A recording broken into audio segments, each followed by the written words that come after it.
that as a sympathizer more than the bereaved, so it can hear him and perhaps we'll make progress after listening to him. Mr. Speaker, thank you.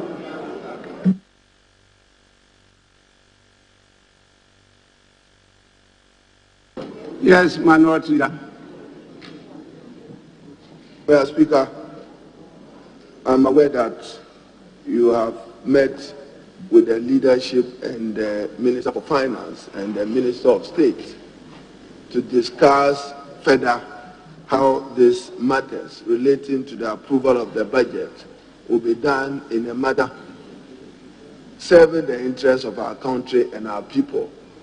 I would suggest that I'm here to conclude on the budget. We had the Minister of Finance on the 17th, so we know what his thoughts are. And he laid a paper before us.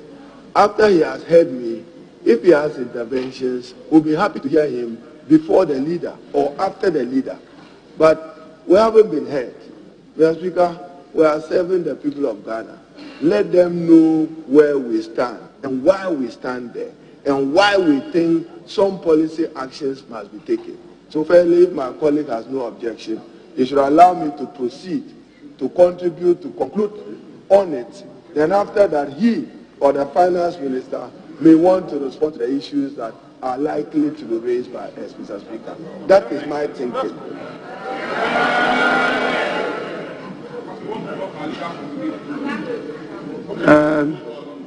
Majority Leader, I thought this one would go ahead, allow him to state the position of the minority. I will then give the Minister for Finance to say, being the one that came to present the statement, to say a few words, and then you now will come in as the final statement on the budget. And then I can put the question.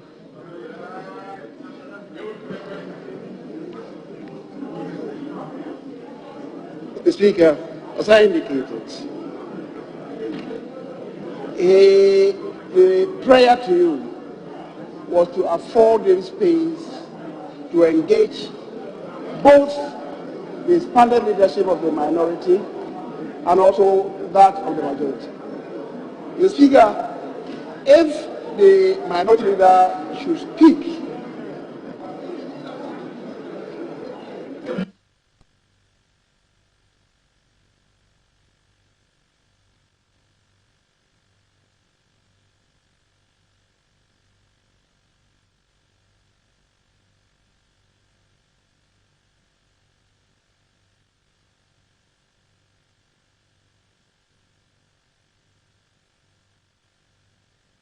Honorable Majority Leader. Some of us. And that is not good enough. It's not helping our democracy. Look, you speak, you expect the majority to listen to you in silence. But you never have the patience to listen to the majority. How do you want to build parliamentary democracy? Or is it the case that you come with a steely determination, this opposition will not listen to anybody? Is that the case? That cannot be good for us. So, Mr. Speaker, I was saying that his appeal to you is to afford this space to engage further. Because if, upon meeting the leadership, he has to maybe amend certain portions of his presentation, it will render obtuse what the minority that was put before this House. And that is why I said, if it is possible. But if it's not possible at this stage, and you want to listen to the minority leader, and before you listen to the prayer of the minister, it will mean that I will have to hold my own concluding remarks in abeyance for him to do the engagement before, after that, I come to do and the sequence will not flow. That's the reason why I was coming back with this appeal. I think the chronology of events then will be better.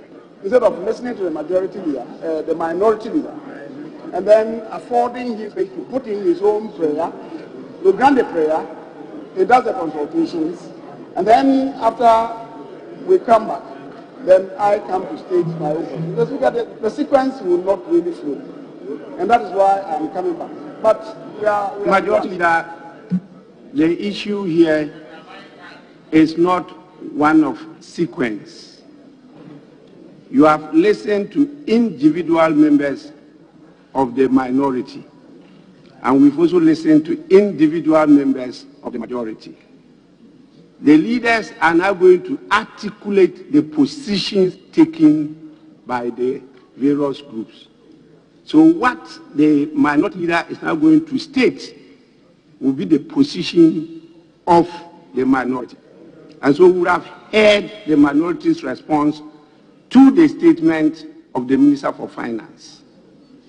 Then he can bring his prayer. And then you also state, after listening to his prayer and listening to your members, the position that you have taken.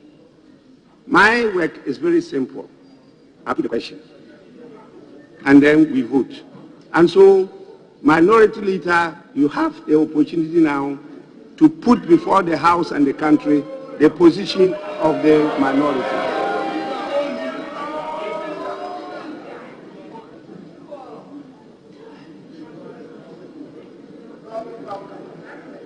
Mr. Speaker, let me thank you for the opportunity to contribute to the motion that this honorable House approves the financial policy of the government for the year ending 31st December 2022, which was moved on Tuesday by the Honorable Minister for Finance, Mr. Ken Ofori-Atta.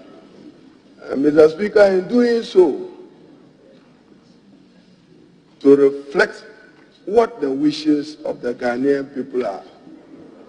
As I said, Mr. Speaker, I will lace my presentation with Krumnaesh for the youth, for the traders, for our women, for our importers, who cannot simply make ends meet because of the continuous infliction of hardships by President Nana Addo Dankwa Akufo-Addo and his government. He came to this office of president, held that he will end the suffering of the Ghanaian people. Mr. Speaker, let me also use this opportunity to commend you for your effort and to assure you that we will stand with you in demanding that equality is equity, and that the other co-equal organs of states, not just parliament, the judiciary, is adequately resourced and financed by this budget and future budgets as a rule of thumb to deepen governance and democracy in our country. Mr. Speaker, let me begin. Charity, they say, begins at home. Now, Mr. Speaker, when you take the budget statement, we in the NDC minority, we are calling on the Minister of Finance. And Mr. Speaker, let me refer to paragraph 316, page 82 of the budget, to proceed on it. One of the major decisions, as we are told, Mr. Speaker, in paragraph 315, this is what the minister said. After considerable deliberation, government has decided to place a levy on all electronic transactions to widen the tax net and rope in the informal sector. This shall be known as the electronic transaction levy or the E-levy. Mr. Speaker, he goes further to say that the electronic transactions covering mobile money payments, bank transfer, merchant payments, and inward remittances will be charged as an applicable rate of 1.7%. Mr. Speaker, we demand that the Minister of Finance shelves this. Is estimated to bring him, if you go to page 231 of the budget, some 6.9 billion. Assuming that his deficit number of 37 billion is right. If you add another 7 billion, that only brings it to 44 billion. I'm just assuming. Therefore, Mr. Speaker, the E-levy, Mr. Speaker, is going to turn our country's progress backwards. Our effort at establishing a digital economy and encouraging a cashless economy will be hampered by this initiative. And therefore, Mr. Speaker, even when he says 100 Ghana cedis, Mr. Speaker, the Vice President, I understand, chairs the economic management team. In one of the regional conferences of the New Patriotic Party, he courageously and boldly said that Momo affects poor ordinary people. Mr. Speaker, I am at the game with him. Momo will affect poor ordinary Ghanaians, and therefore it should be suspended and shelved.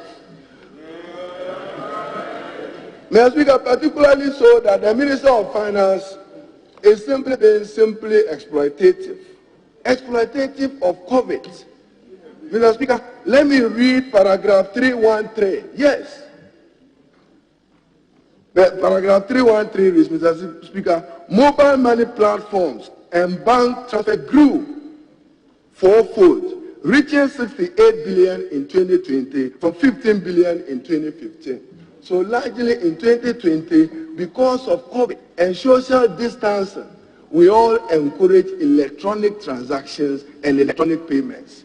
Then when you hear that the Ghana figure has increased from 527 billion to 1 billion, opportunistically you want to tax it, Mr. Speaker.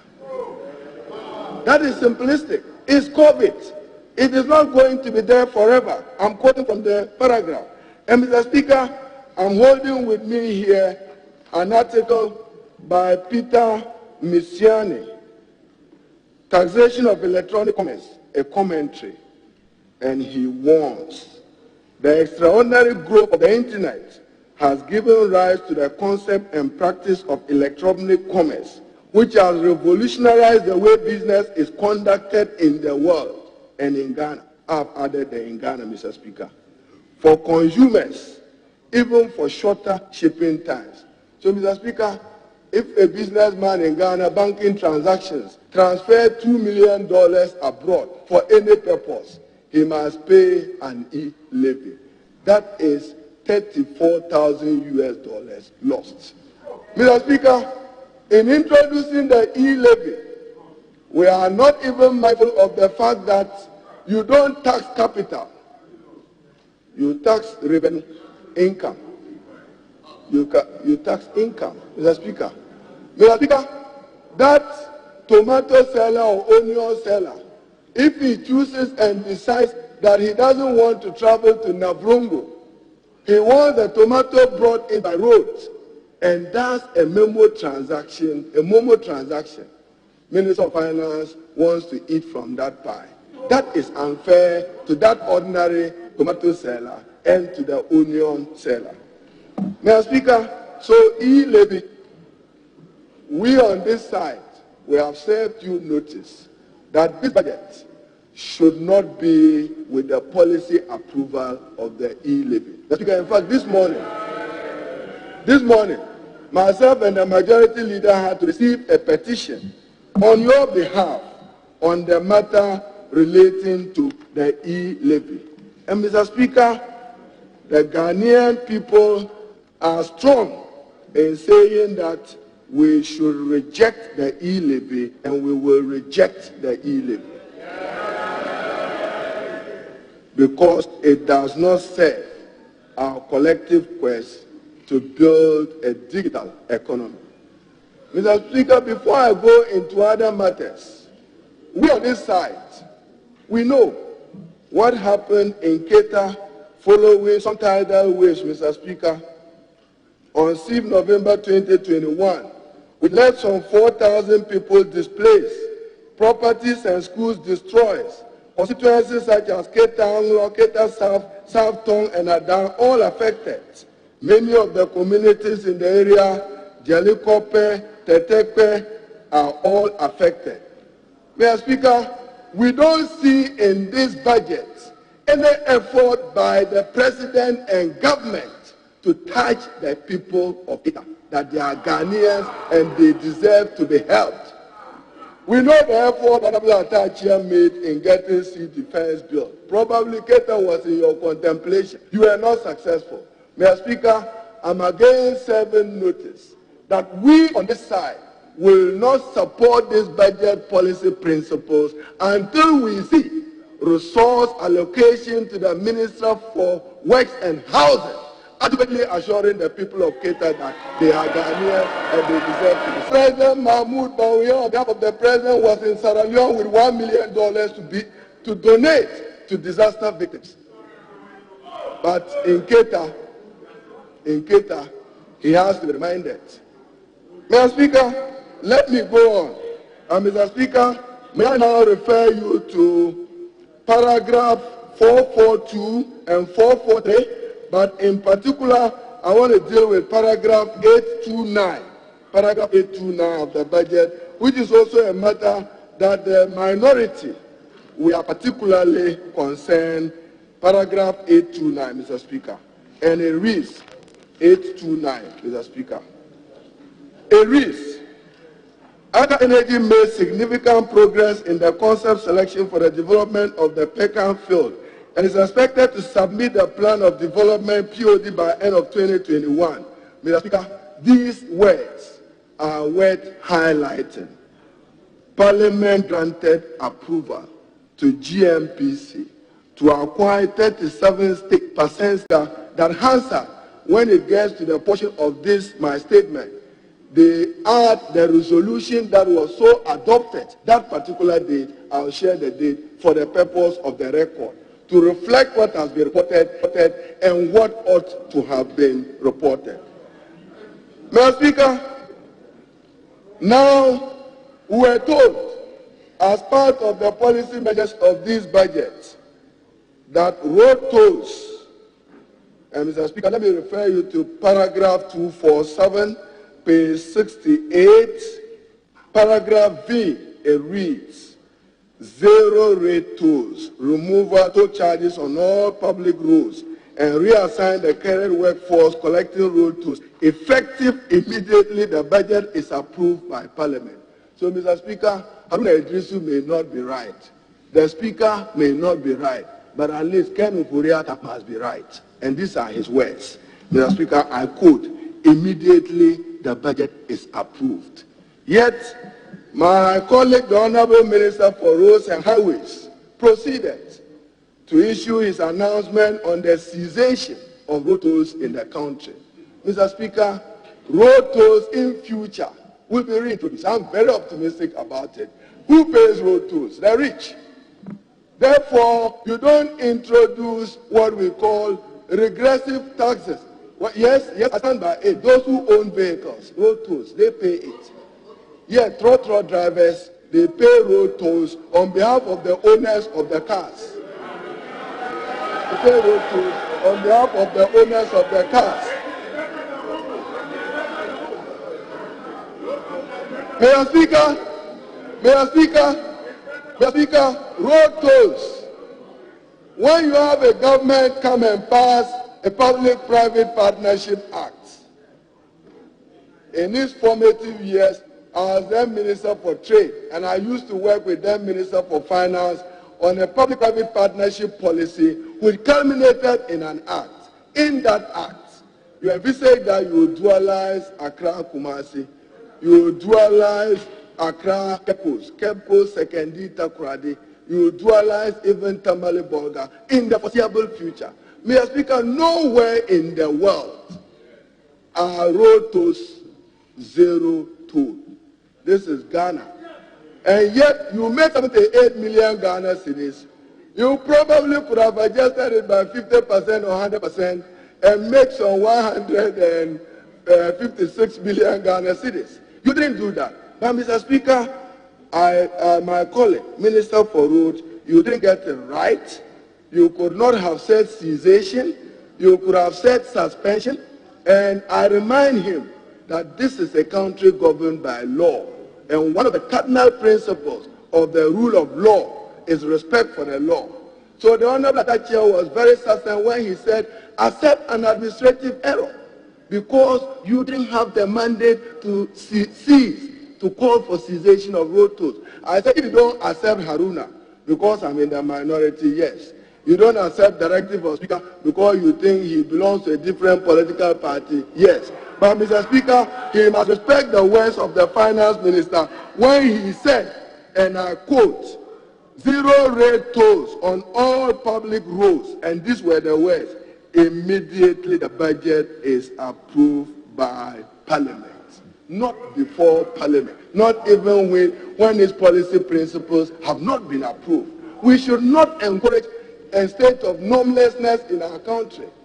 You have every right as government to decide that you don't want to make use of road tolls. But I'm saying, in the foreseeable future, Ghanaians will wake up to the reintroduction of tolls. And Mr. Speaker, here is argument when he says he's suspending road tolls, that congestion. Unmotorable roads also contributes to congestion. Bad, poor roads also contribute to fuel burning. Same reason, Mr. Speaker. So, Mr. Speaker, the argument for road tolls is neither here nor there. And I think that, Mr. Speaker, yesterday when my colleague, the Honorable Mahama Yerga, was contributing to the debate, he drew Minister's attention to the fees and charges. And Mr. Speaker, let me refer you back to paragraph 315, 316 of the budget again for our purposes.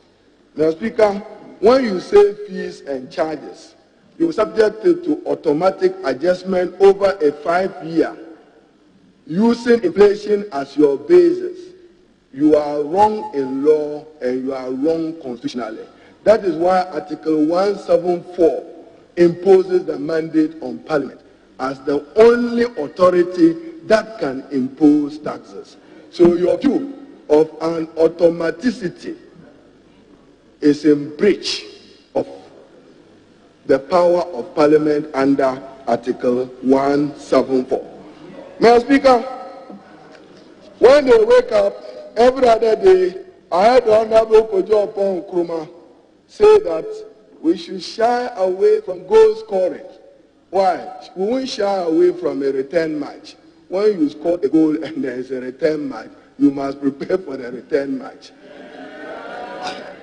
When value-added tax was introduced in this country, today we are hearing arguments. Support Nana Adudankwa because he wants to build infrastructure, he wants to do roads, he wants to do cybercrime.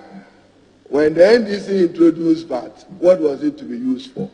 You stood in opposition, you shouted in opposition, you demonstrated in opposition, and today you call it goal scoring. It's a return match, you are reminded. Mr. Speaker, also when we argue, we will compare the two administrations, Mr. Speaker. And the reason why we are opposed to E-levy and we will not support it, Mr. Speaker, there is no luckier minister than Minister Ken Ofori-Atta.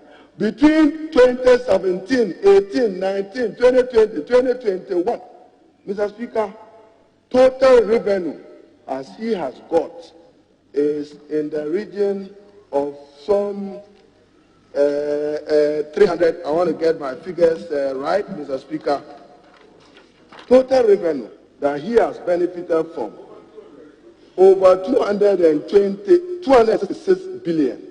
So where are the hospitals, where are the roads, where are the schools, where are the projects? And in addition to this, he has borrowed more than any other finance minister under the Fourth Republic. Mr. Speaker, let me refer to his debt numbers. I want to quote his own numbers. Mr. Speaker, may I refer you to page 50? He says, Ghana's debt, 341,762.7, 58.3 million US dollars at end September 2021. Mr. Speaker, he inherited from John Mahama and the NDC a debt position of 120 billion. It means cumulatively, in addition to tax revenue of over 200 billion, he has borrowed over 220 billion and still borrowing and still counting. So, Mr. Speaker, it is not surprising that our rating, whether by Fitch or by Moody's or by Bloomberg, Ghana has been downgraded, and that our debt is unsustainable, and Ghana today is a high debt risk country. So, Minister, come. You said in opposition with Dr. Mahmoud Bawumia and the President, you said you had superiority over management of borrowing, responsible borrowing. Mr. Speaker, the Terminal 3, which was built by John Dramani Mahama, I'm told, Ghana Airport Company, check your record, has already raked in some $6 million as returns to that investment. Prudent investment. And it was not put on the consolidated fund or on the national debt of Ghana. This was used airport taxes for purposes, amortize and deal with it. Mr. Speaker, yet we're told that NDC, pim. So today, what number would we give to it, Mr. Speaker? Mr. Speaker, what name are we to give to this particular issue? Mr. Speaker,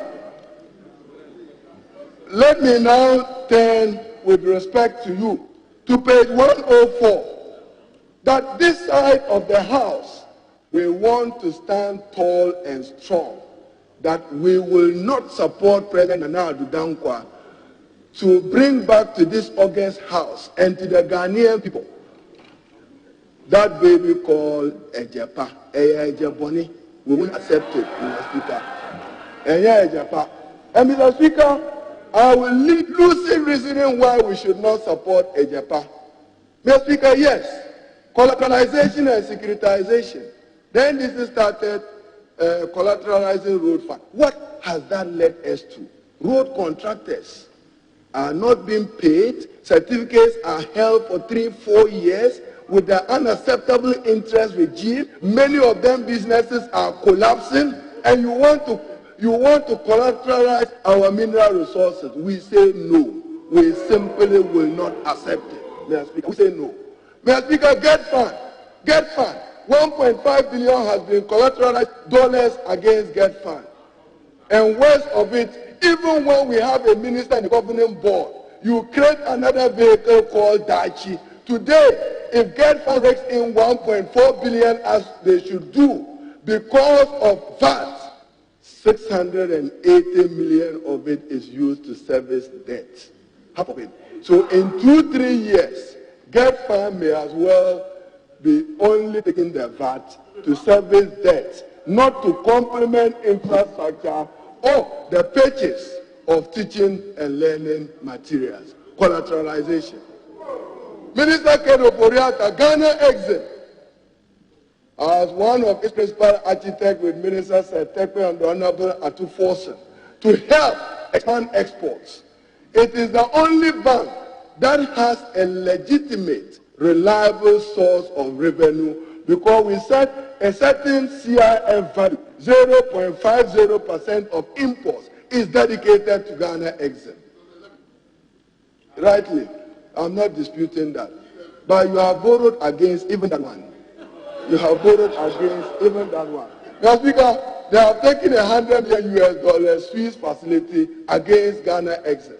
And Mr. Speaker, I'm calling on the Minister for Finance to take immediate steps to investigate the way the monies are being given. Legitimate Ghanaian entrepreneurs. You want to develop a new culture of entrepreneurs. That new culture should not know NDC businesses and MPP businesses. It should know Ghanaian businesses who can do well, who genuinely and legitimately must be supported to grow this economy. Not a dole out to political favorites. I'll share a list with you. It will surprise you. Somebody got 16 million Ghana cedis to farm. Whether he's a farmer or not, I'm on it. Mr. Speaker, the Honorable Minister for Finance, he must respect not just the Supreme Court ruling on the District Assembly Common Fund, but he must respect Article 252 of the Constitution, which requires him to transfer money in quarterly installments, not half year or next year or hope against January. Not that. The Constitution in 252 says quarterly installments. Today, there are outstanding transfers for 2018, 2019, 2020, and even 2021, amounting to about 2.6 billion. Yet you say, my idea, you have done well, the economy is doing well, when you cannot even meet your statutory obligations. And it is not just the District Assembly Common Fund, Mr. Speaker. The National Health Insurance Fund is in coma. They are surviving on a bone. What has happened to their dedicated 2.5% VAT? What has happened to the 2.5% VAT on the infrastructure fund that you took as additional revenue? Mr. Speaker, we are told that, for instance, government in 2017 collected 178,528,000 Ghana cedis from cocoa board and export duty, but failed to disclose same. Read Auditor General Report 2017-2018 audited financial statement. So somebody must be accounting for this borrowing from cocoa board. Mr. Speaker, other issues. The district assemblies must function with all lessons following the election of the appointment and confirmation of MMDCs. Our colleague, the Honorable Basua, we saw how he got humiliated because of a confirmation of a DC. Mr. Speaker, very soon I will stand in his stead to raise the matter of contempt of a member of parliament by those parading our security agencies and police. They must have respect for him and allow him to perform his lawful duties. Mr. Speaker, the Honorable Minister for Finance, again, we are told, spent 23 billion on financial sector bailout. And he is talking about a development bank and dedicating $800 million to $1 billion to that development bank. Couldn't you have used that to improve the liquidity of ADB and NIB, which have started, instead of wanting to create a new financial institution?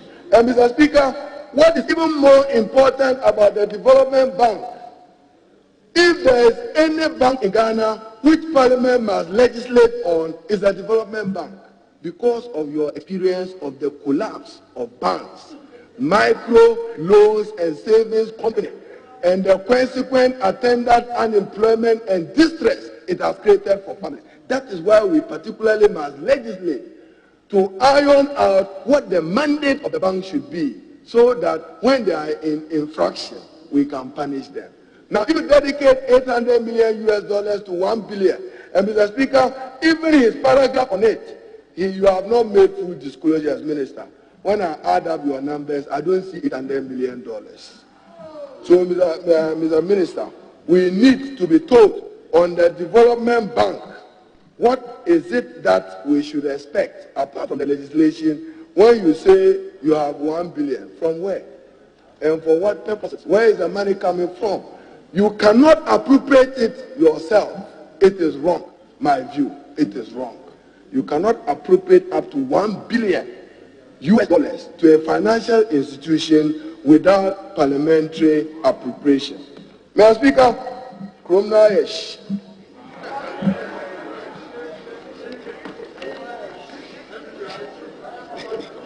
So, Mr. Speaker, my tea is not too good, but it means that to it, the heat is on. So, Mr. Speaker, we on this side, we are also told, as I dilated on it, review of fees and charges. And Mr. Speaker, to quote the minister in paragraph 247 and paragraph 304, government will increase fees and charges on MDAs by 15% effective January. At least that one we are hoping you come to Parliament and will do the needful. But over 29,000 entities will be affected.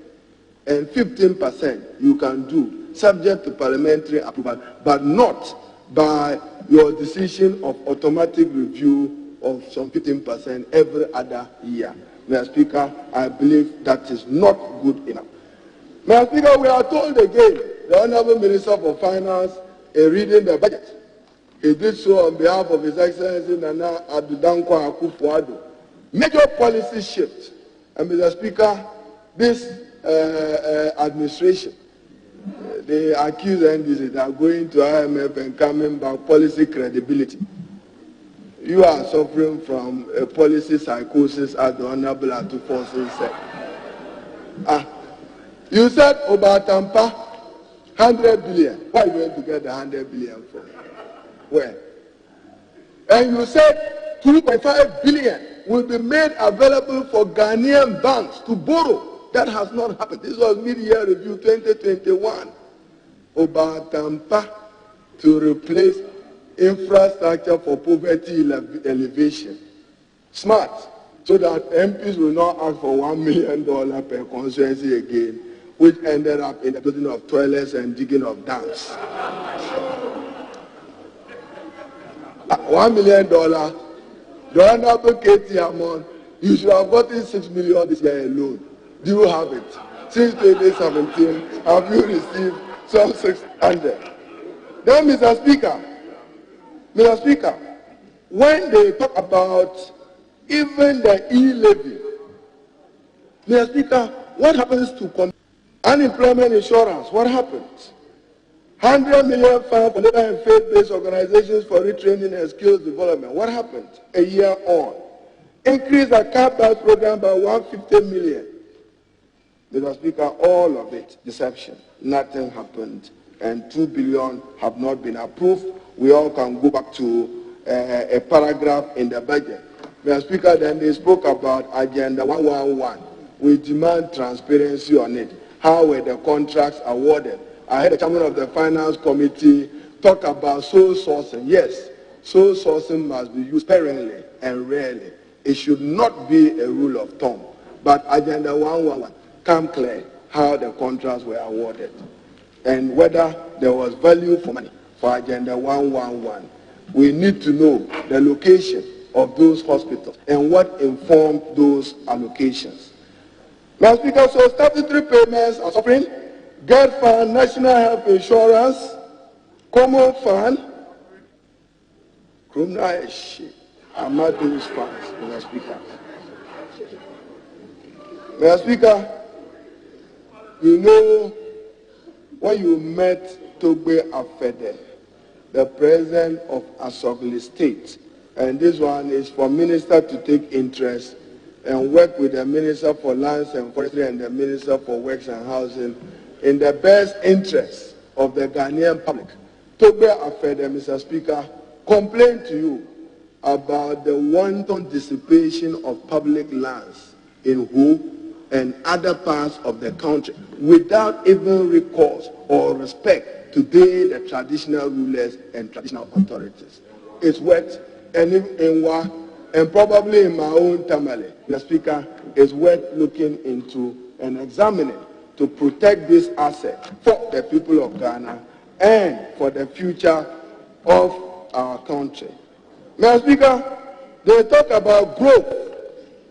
The highest growth of this economy happened under President J.A. Mills, 11.4%, sustainable inflation. What happened? There was negative growth in 2020 attributable to corporate and GDP. So, Mr. Speaker, I'm concluding.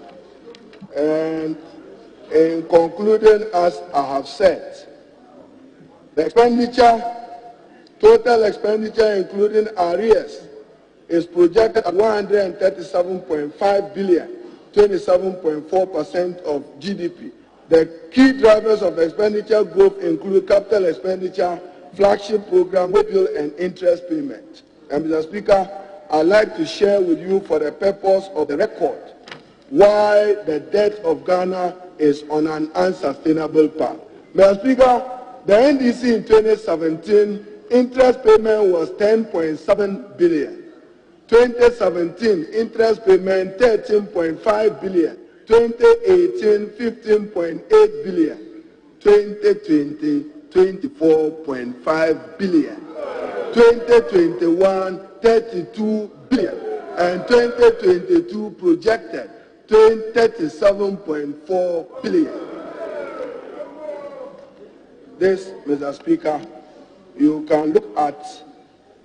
And then even ESLA, Mr. Speaker, have also been collateralized. I didn't say USLA, I say ESLA, Energy Sector Levies. Honourable Minister for Communication, I'm not referring to you, I'm referring to that tax instrument that NDC and President Mahama introduced that you describe and call nuisance. ESLA, not OSLA. Mr. Speaker, today you know how much OSLA is contributing to the management of your effort at fiscal consolidation. Mr. Speaker, what is worrying is that even that has been collateralized. So it means a law which had a sunset clause for 5 years has now been extended upwards to 9 years. That is the very reason why we will not support EJEPA, because evidence suggests that many of these securitizations have not served our people right. Mineral resources contribute about 4% to our gross national product.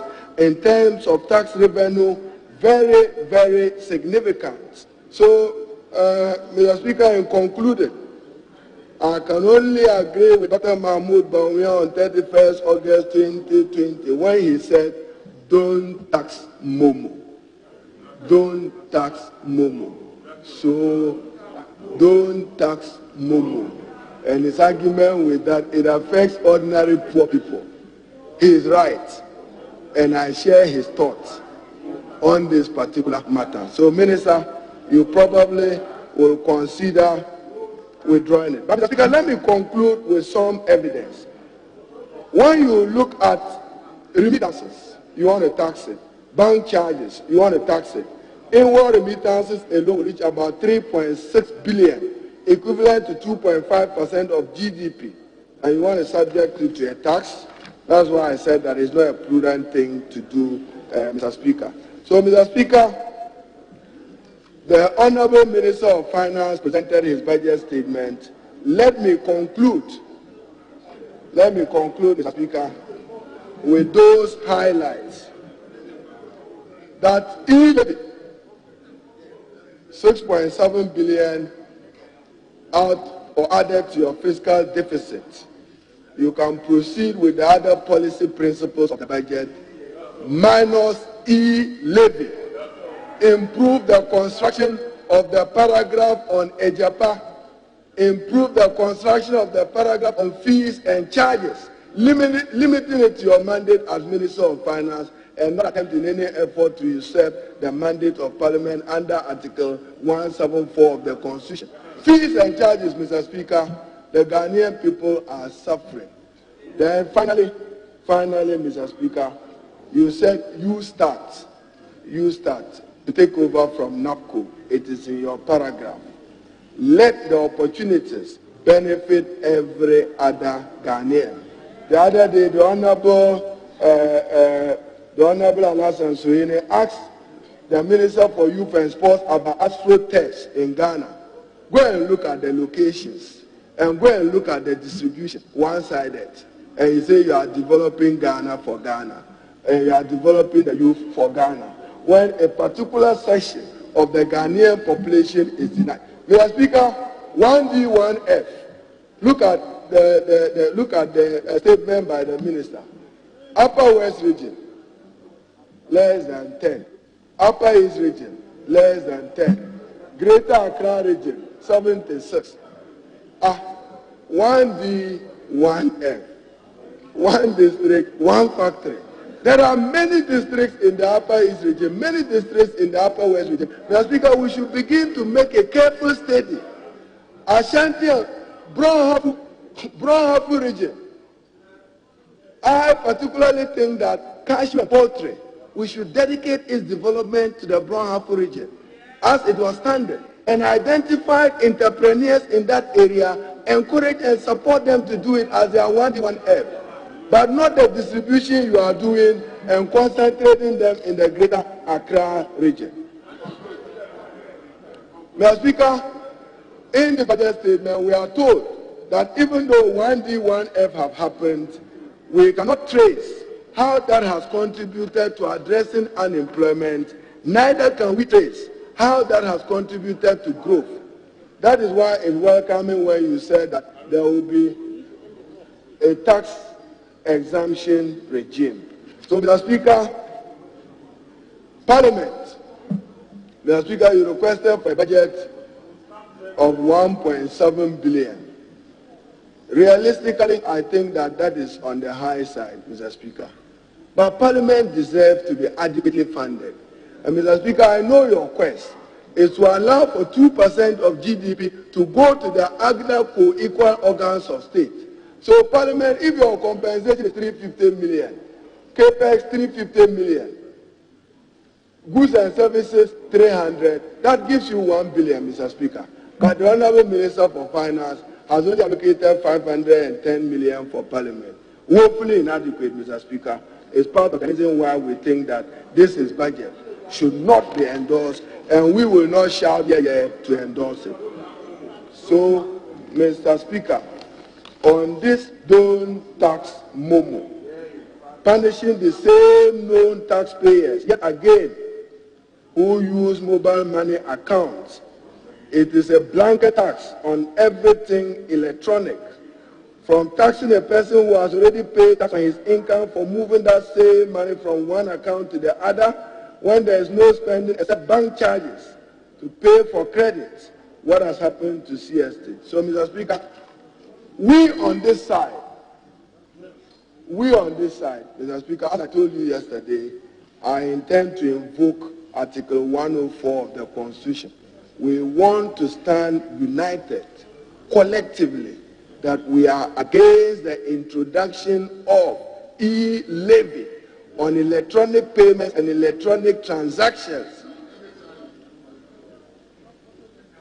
And we will not support this budget if that is not withdrawn for revision and for further discussion with stakeholders. We will not.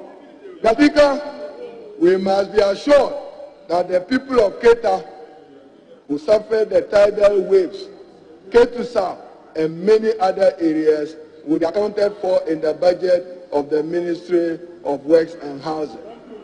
Mr. Speaker, on this note, I can only thank you for the opportunity to contribute to the motion and to urge my side to stand united collectively in rejecting this budget. I thank you, Mr. Speaker. Don't tax Momo! Don't tax Momo! Don't tax Momo! Don't tax Momo!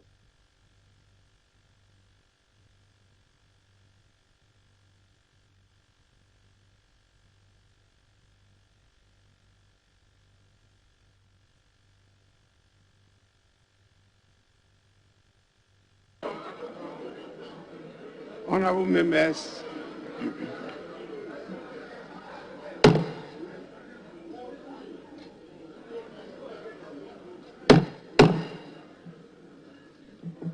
members, the minority leader has used 42 minutes, 07 seconds. We will now give the opportunity to the Minister for Finance, after hearing the position of the minority in response to his budget statement, whether he has any prayer as indicated by the majority leader. Then after that, I give opportunity to the majority leader. Yes, Minister for Finance. Yes, majority leader. Mr. Speaker, I think it's the reason why I indicated at the very outset that given the sequencing of events, if the Minister for Finance's request could be acceded to, then the engagement could be had before the two of us came in. Now that you have listened to the minority leader, crystallize the position of the minority, I think it can only be fair if I came in with the position of the majority, and thereafter you will come in with its prayer.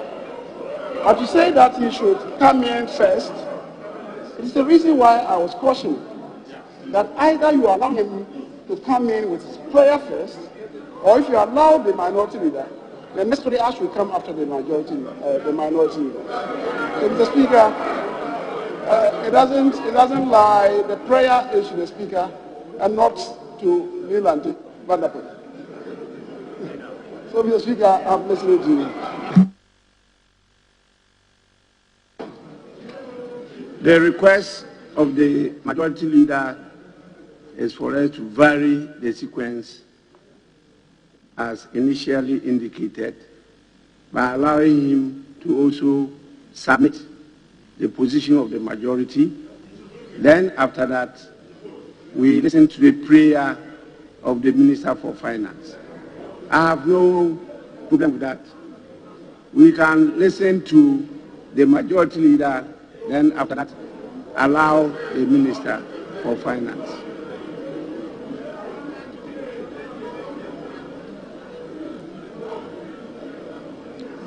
Majority leader, it's your turn.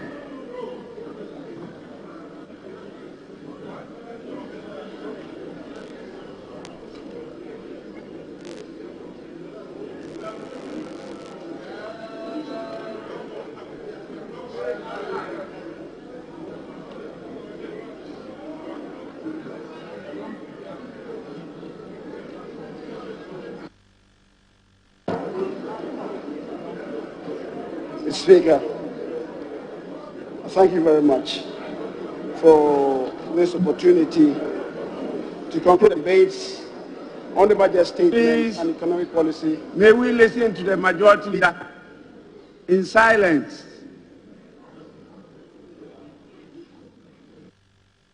Mr. Speaker, let me pray my colleagues to grant me space to make my contribution because of my physical constitution. Mr. Speaker, said thank you for the opportunity to conclude the debate on the budget statement and economic policy of government of Ghana for the 2022 financial year, which was presented to this House on Wednesday, November 17th, 2021, by the substantive minister responsible for finance. Majority leader, just a minute. It looks like you are not audible. We may have to look at your...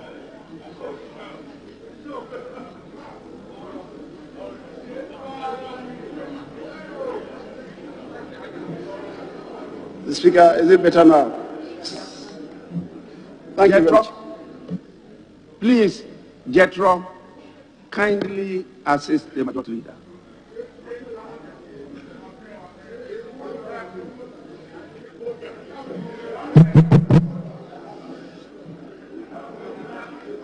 Mr. Speaker, I think it's important to relate to what we know. The minority leader, beginning his contribution, referred to a petition that he and I were to receive from the demonstrators under the auspices of Fix the Country. Mr. Speaker, we never received any petition. When we went there, we never received any petition. They said they were going to meet us and submit their petition. The leader said he was bringing 5 more of their leadership to present the petition for onward relay to you. The Speaker, we gave them the opportunity. When they retreated, there was confusion among themselves. They came back to indicate to us that they rather that we accepted 10 of them to present the petition to us. The Speaker, when we gave them the opportunity to come with 10 people, it ended up in confusion such that the petition they were holding, they shredded them into pieces. No petition was presented to us. And that is why I'm surprised that the minority leader is saying that the petition was about the E-levy withdrawal. Yes, that's what you said. So it would then appear to me that Mr. Speaker, he was part of composing the petition that the Fix the Country people wanted to present to us. Other than that, a petition that was not presented to us, and you and I were together to receive it. It never came to us. It was shredded into pieces. And you come to Parliament, you are saying that it was about E-levy withdrawal. How did you know, Mr. Octopus Paul? You got to know this, Mr. Speaker. But the leader is telling us today that Kromoyeshi. Mr. Speaker, the Kromoyeshi, and Yenne and the Kromoyeshi. Mr. Speaker, they are telling us that Kromoyeshi because of the proposal to introduce new taxes. And our new taxes of today. Mr. Speaker, in 2014, you introduced direct taxes, and I want to quote from your 2014 budget. Mr. Speaker, you increased the withholding tax rate and commercial rate from 8% to 15%. That was 2014 in your budget. Mr. Speaker, you undertook transfer pricing audits to reduce transfer pricing abuse. That was you. You increased the withholding tax rate on management and technical service fees from 15% to 20%. And then a promotion. Mr. Speaker, they expanded the scope of capital gains tax to cover petroleum operations. 2014. You reintroduced the windfall tax bill here in Parliament. 2014. Government, the Speaker, you introduced a special import levy. Speaker, then in the indirect taxes, 2.5% increase in VAT rate to be allocated to infrastructure funds. That was under NDC, 2014. And then the promotion. Mr. Speaker, you introduced special electronic point of sale device scheme. You introduced tax stamps on selected accessible products. You changed the basis of petroleum excise duty from specific to ad valorem, and you increased the gold fund levy. The basis from 10% to 1 cedi, 900% increase overnight. And then the promotion. Mr. Speaker, people should be honest with themselves. Mr. Speaker, in 2015, the direct taxes that you introduced, you increased the minimum income tax rate of free zones entities from 8% to 15%.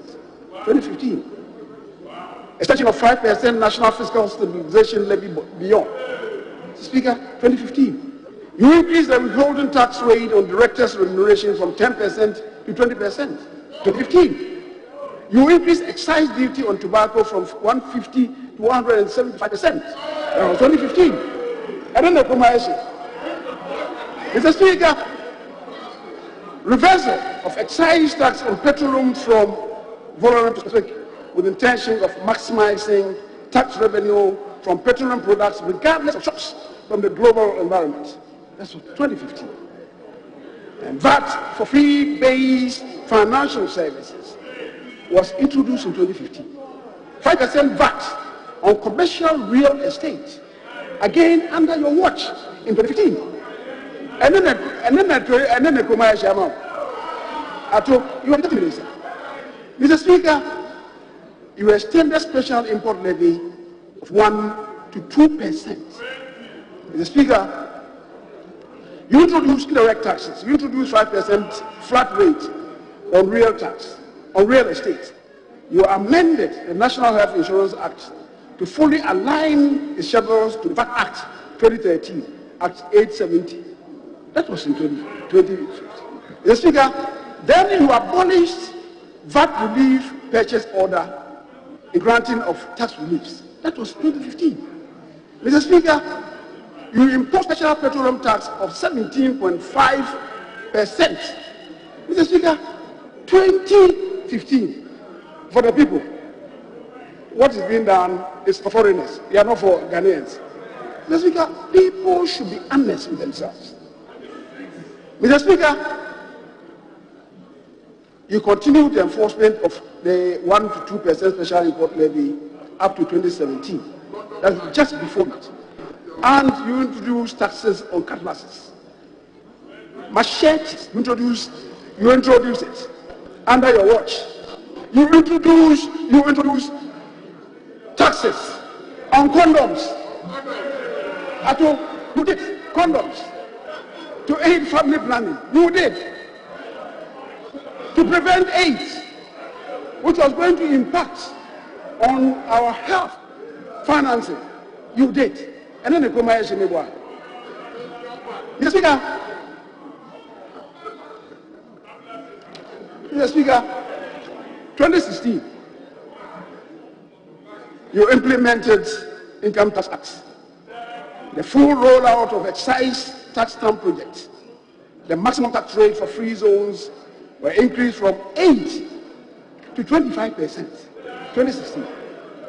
Mr. Speaker, then you implemented measures that said we're going to address revenue leakages. You ended up imposing additional taxes. Mr. Speaker, then there was the reimposition of excise duty on cider beer. And I know you are a fan of cider beer. Mr. Speaker, then you reviewed income tax and VAT threshold bans, all in 2016. And then, I don't go, and then I go, thou shalt not bear false witness. Thou shalt not bear false witness. Mr. Speaker, so 2017, the budget, we abolished the 1% special import levy that we introduced. We abolished the 17% VAT NHIL on financial services. That was under Akufo-Addo. We abolished the 17.5% VAT NHIL on selected imported medicines that are not produced locally. That was under Akufo-Addo. We initiated steps to remove import duties on raw materials and machinery for production within the context of ECOWAS common external tariff. These were done under Akufo-Addo. At your time, they existed. The Speaker, we abolished the 17% VAT NHIL on domestic airline tickets. We abolished the 5% VAT NHIL on real estate sales. We abolished a site duty on petroleum, reduced special petroleum tax rate from 17% to 50%. We abolished duty on importation of spare parts. Speaker, we abolished levies imposed on Kaya by local authorities. We abolished levies imposed on religious institutions by local authorities. We exempted from taxation the gains from realization of securities listed on the Ghana Stock Exchange and publicly held securities approved by the Securities and Exchange Commission. Then we reduced National Education Scheme levy from 5% to 3%. Mr. Speaker, we replaced the 17.5% VAT NHIL rate with a flat rate of 3% for traders, and we implemented tax credits and other incentives for businesses that hire young graduates. Mr. Speaker, these were the reliefs initiated and indeed passed into law under Akufo-Addo regime. And I think that if we must be honest with ourselves, it's a chromo issue. It began with your ear. Mr. Speaker, on Friday, as I said, the minister came with a budget and he responded to the realities of the 2016 after 8 years of the NDC administration. Mr. Speaker, the minister did not mince words because it is said that if you do not know where you came from, you will not be able to make progress moving ahead. It's the reason why the minister related to the situation that he met in 2016. And Mr. Speaker, he said, and I quote, when they inherited, the economy was in a very bad shape, suffocating under a misweight of debt, arrears, very high cost of living, high youth unemployment, and the worst growth rate since 1994. That is the worst growth rate in 26 years. The Speaker, that was in 2016. If we went back before the COVID, the most shambolic GDP growth rate was witnessed in 2014, 2.2%. It was the worst GDP growth rate in 32 years. And that was under President Mahama. You have courage to applaud that. Today, Mr. Speaker, this time around, the COVID situation, you all know, the COVID situation is unprecedented, and it's not only affected Ghana. Mr. Speaker, the facts of the matter is that it was not due to mismanagement, as happened. Mr. Speaker, we all know the reality. The rising global inflation occasioned by the COVID circumstances, disruption of supply chains, rising cost of shipment, the unstable financial markets, which is making borrowing high risk and borrowing coming at high cost. These realities are known by our colleagues. But conveniently, they avoided these home troops, or is it the case that anybody from amongst them will rise to challenge these home troops? Mr. Speaker, these are some of the rampaging effects of COVID-19 that we all do know. That families in Ghana lost loved ones, private school teachers lost income for 12 months, business owners lost considerable income, many thousands of hospitality and tourism sector workers were laid off. Mr. Speaker, what we know, Kempinski is a flagship hotel in this country. Before COVID, they employed 360 people. In the COVID year, they had to lay out 300 of the 360 and retain only 60.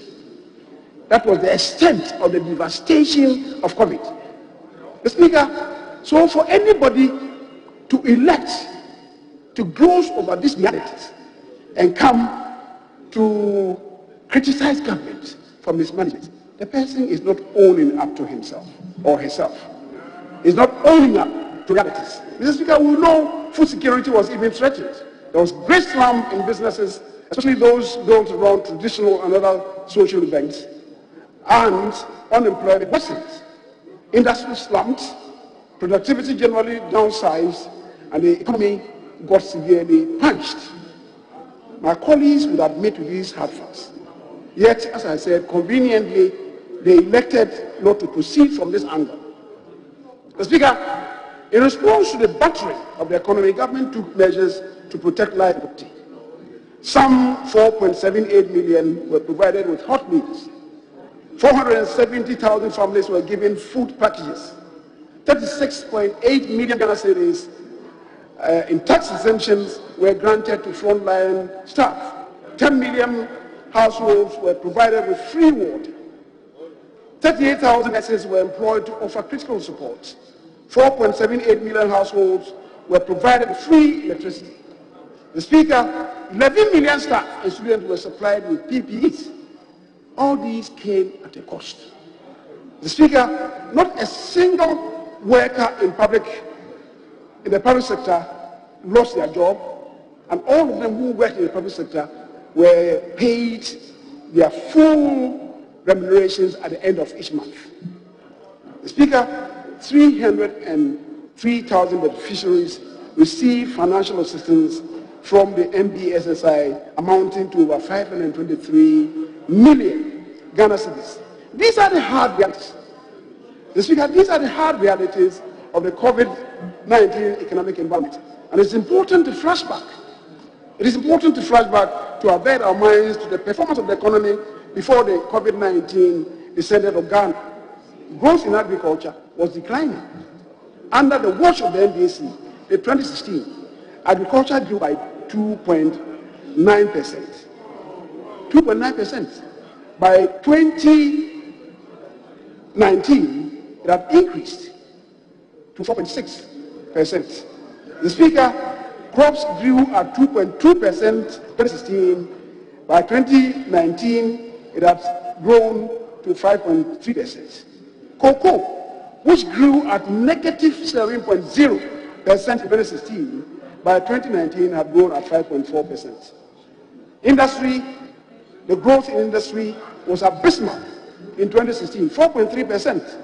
Under the NPP, it grew in 2017 to 15.7%, 10.6% in 2018, and by 2019, 6.4%. These are the hard realities of life and of our national development. The Speaker, mining and quarry, that grew at only 0.2% in 2016, grew by 12.6% in 2019 before the COVID. Oil and gas, which grew at negative 15.6% in 2016, JJ, you agree with me, has grown to 15.1% in 2019. These are the hard realities. These are the hard realities. Mr. Speaker, electricity under your watch grew at negative 5.8%. But by 2019, it had grown to 6.0%. Water and sewage, negative 11.8%. Mr. Speaker, these are the hard realities. That is why you lost. Dr. Rashid, can you speak to the mic? That is why. Be bold, encourage it. That's why you lost. Thank you for owning up. At least you are one sincere soul. Mr. Speaker, inflation, all the indices of economic growth under NDC, under President John Dramani Mahama and Akufo-Addo, there's a wealth of difference. There's a wealth of difference. Inflation, the banking sector, 91-day treasury bills, fiscal deficit, and on the external front, even trade deficit, and the Speaker, gross international reserves. They all attest to what better job the Akufo-Addo government has been doing. And Mr. Speaker, even today, in spite of the COVID, the gross international reserves accumulated under this government is unprecedented in the history of this country. And the Speaker, the other day I heard one of my colleagues refer to the ECOWAS convergence criteria. The Honorable Okudito was referring to ECOWAS convergence criteria. Please check your facts. When we had 10 criteria, that is 4 primary and 6 secondary, there was not an occasion that we scored 5 out of 10. Under Mills Mahama, the best was 4 out of 10.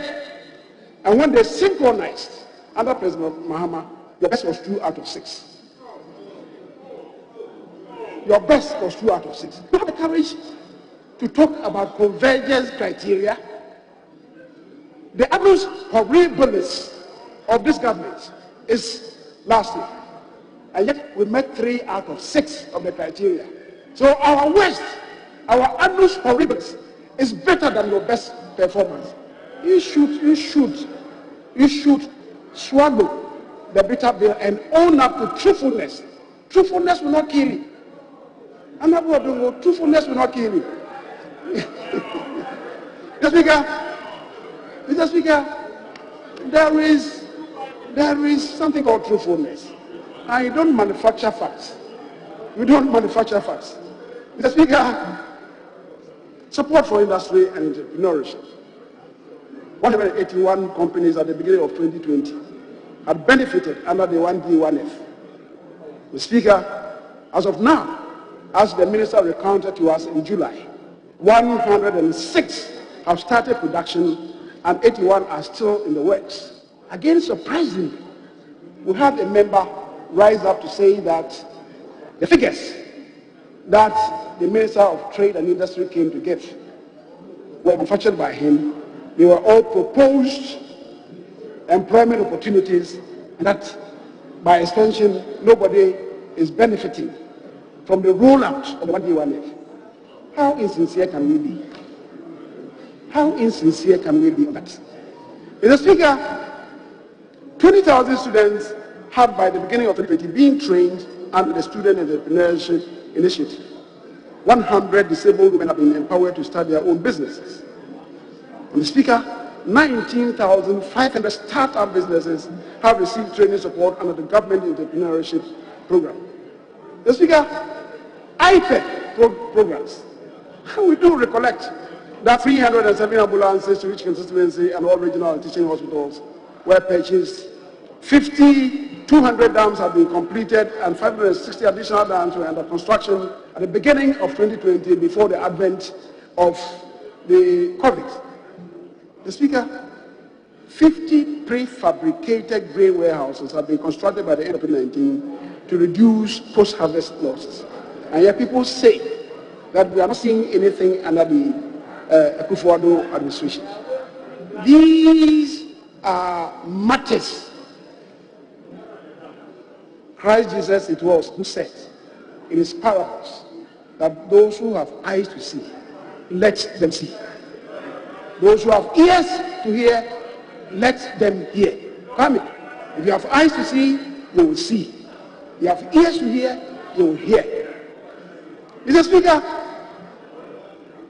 clearly, the country was on the course of even greater achievement in 2020, predicated on one, the expanded domestic revenue mobilization, the business regulatory reforms, intensified drive for foreign direct investment, enhanced financial support to local enterprises, the digitization program, the accelerated infrastructure development, especially roads, hospitals, and educational facilities, and science and technology drive.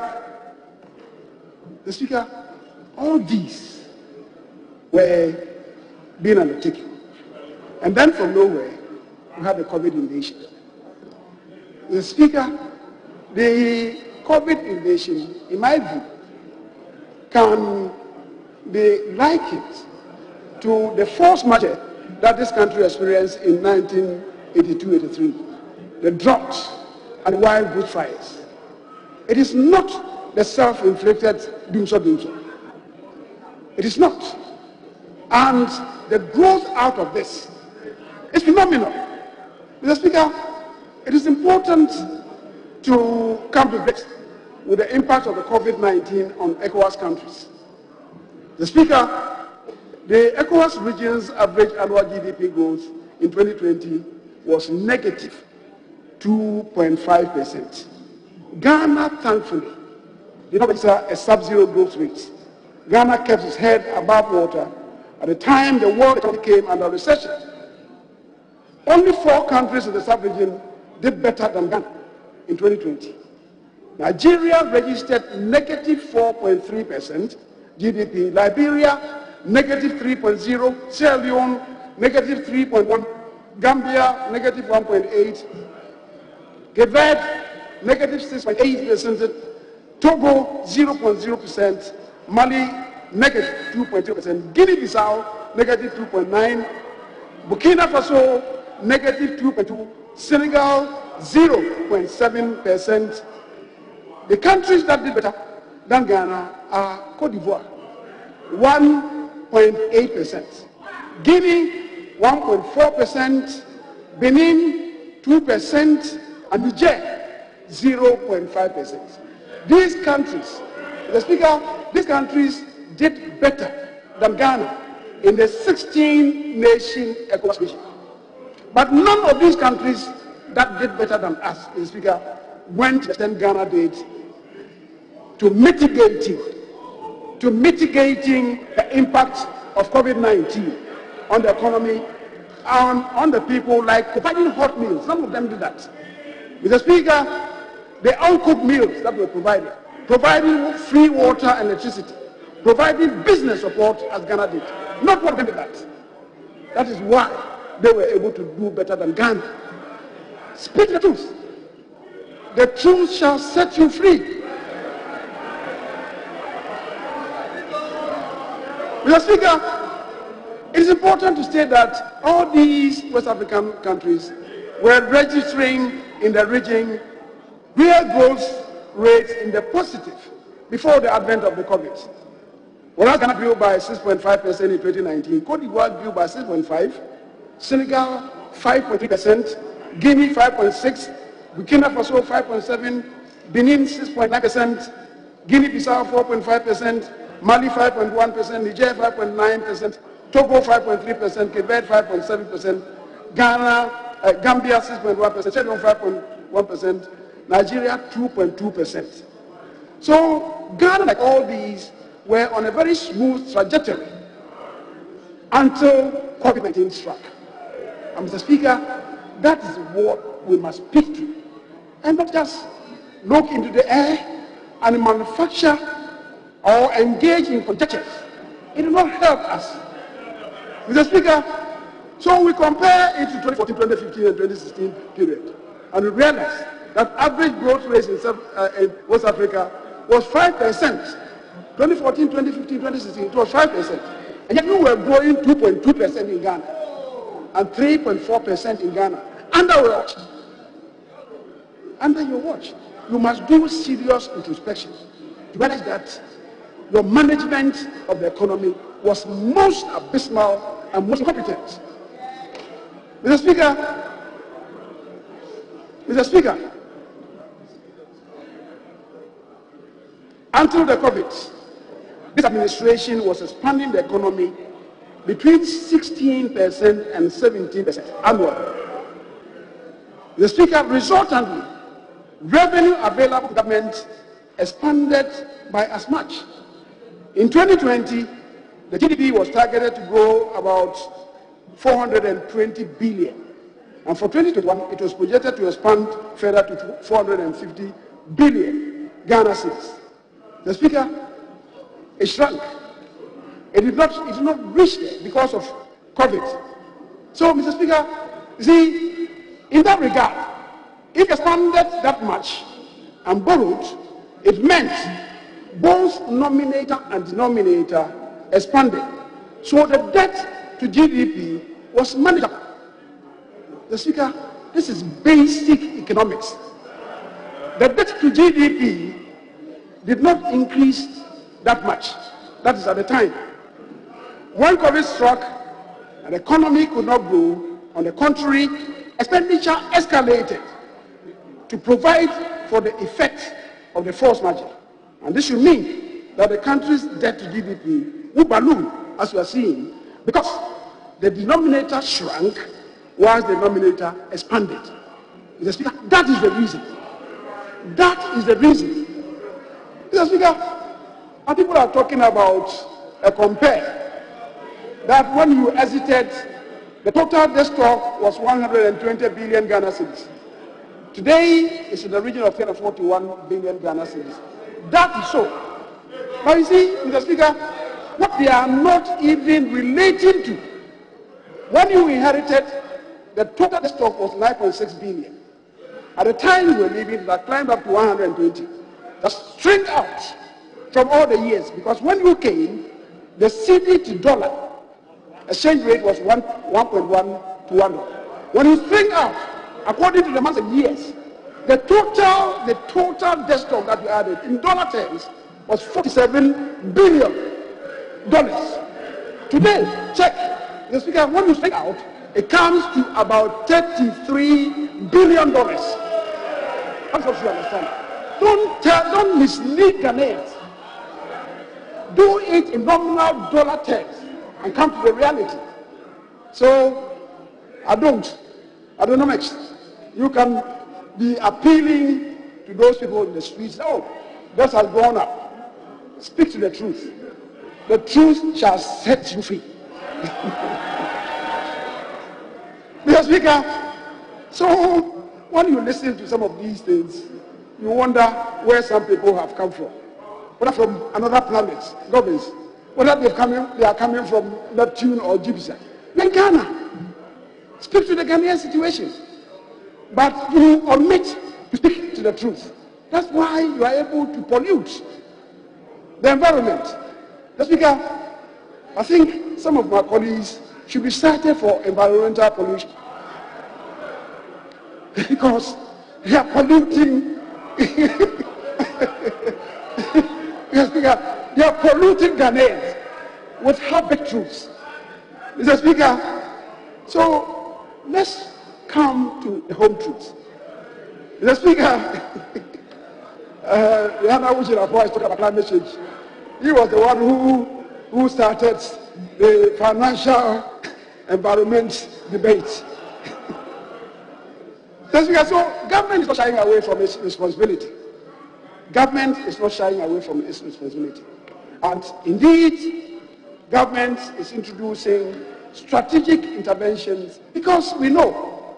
And yesterday, my colleague, himself a former deputy minister for roads and highways, was talking about the fact that the last road audit in this country was done in 2016. So when we say that the current road network is in the region of 78,000 kilometers, the 78,000 kilometers got yielded in 2016. How untrue can that be? Mr. Speaker, when we conduct population census, we do so every 10 years. There is a scientific basis to project the year after the census, or 2 years after the census, so and so forth, until we have another census year. They are all based on projections. Yes, it's true that what was done in 2016. What came out was that it was 73,000 kilometers.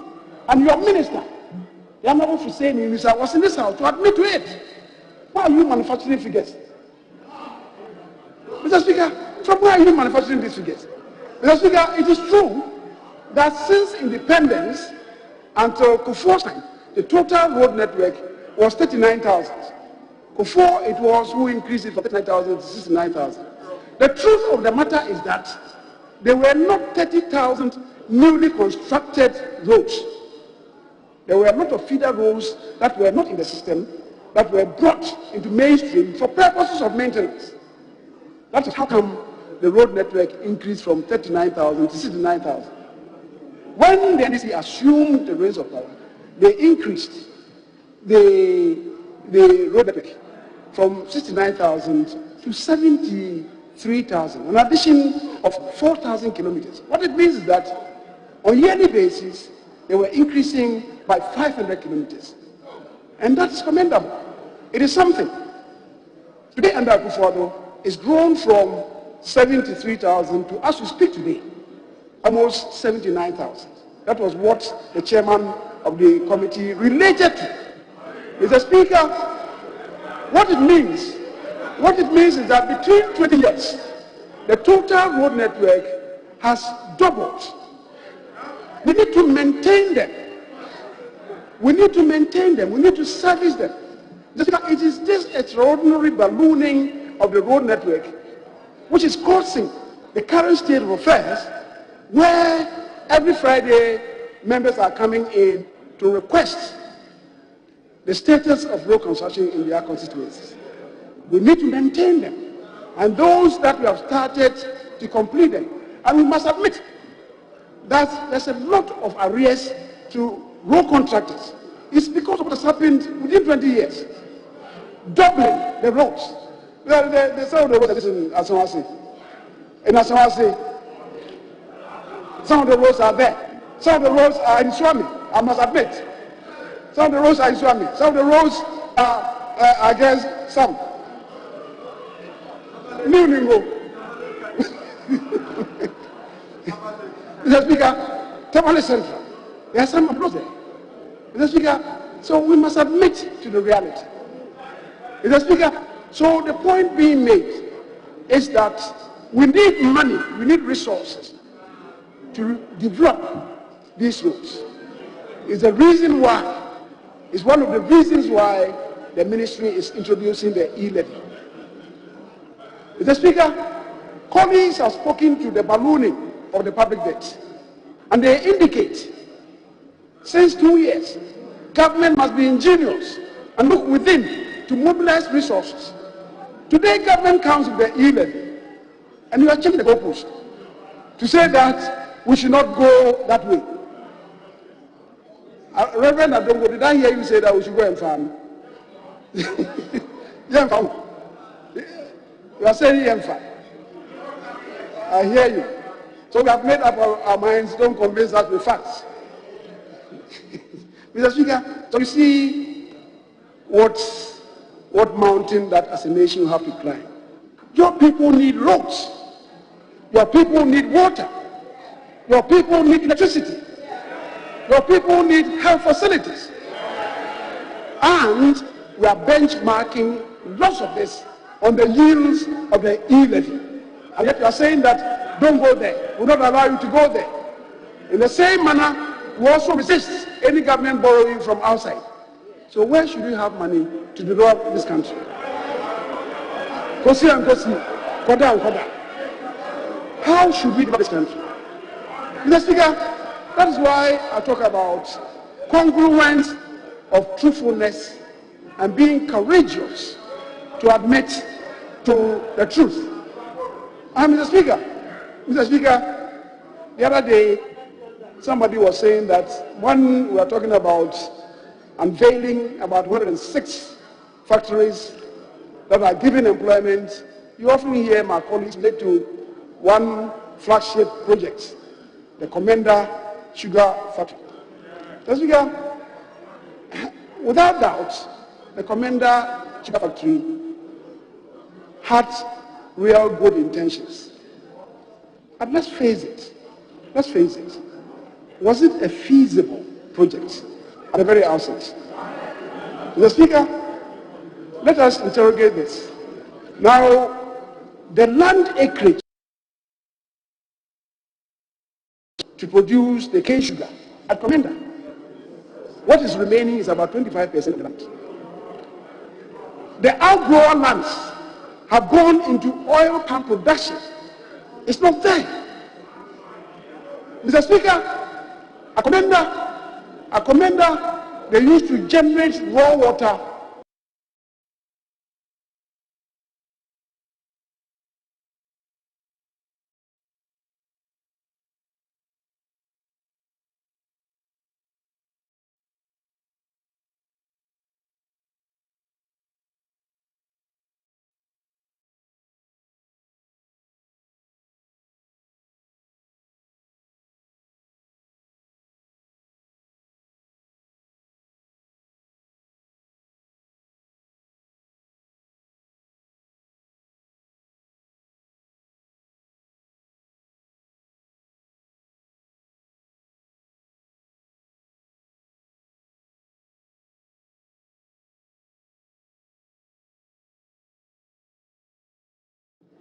projects.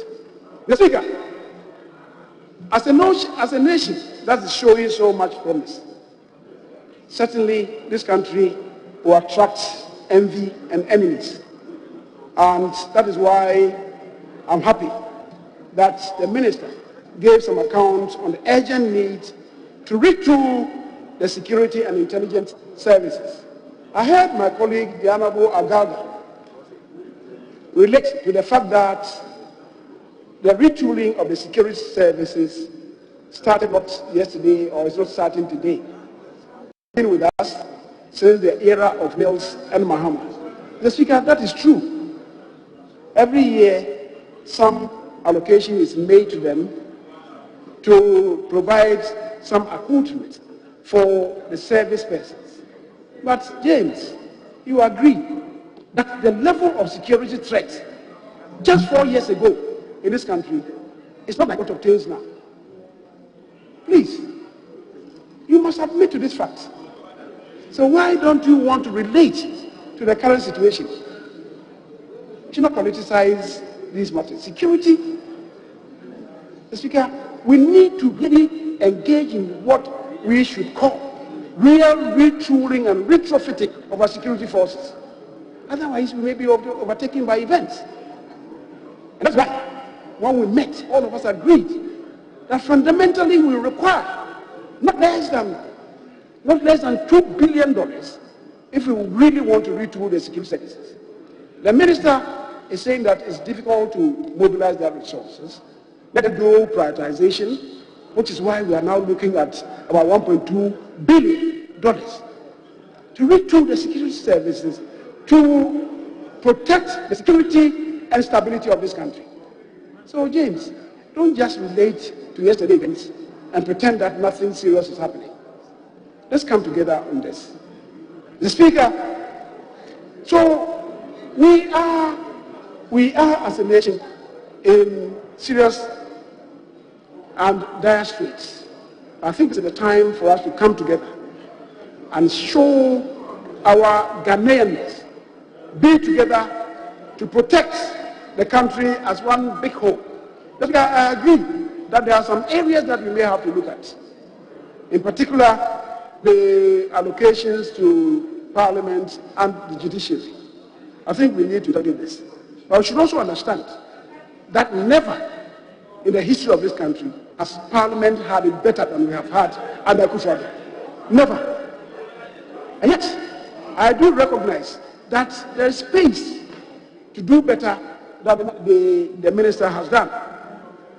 Mr. Speaker,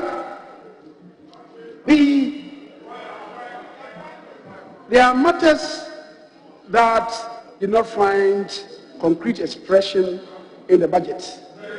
The other one that was raised by the Honorable Okujeto, that is in respect of the Bikuso Sea Defense War. I agree. And that is why I wanted us to listen to the minister as to how we're going to move on that. Because I think that something immediate must be done. If it is possible to have it captured in the budget, that the ceilings have been given, how is he going to do it? And I felt that that engagement with the various caucuses, the leadership, perhaps would have produced that result. And then we could have spoken to it.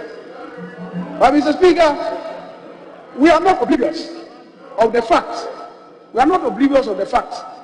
that what began as Keta Sea Defense War, initiated by Rawlings, given those days to Atawushi Ansa, only 11 million was given to the victims of those houses that had been destroyed. At that time, over 103, only 11 million was given. It was at the instance of the minority at the time, I would say, edified so much by Professor Mausidake, who took this matter up for Rawlings to revise his notes and increase the allocation from 11 million to 96 million. If the minority at the time had not been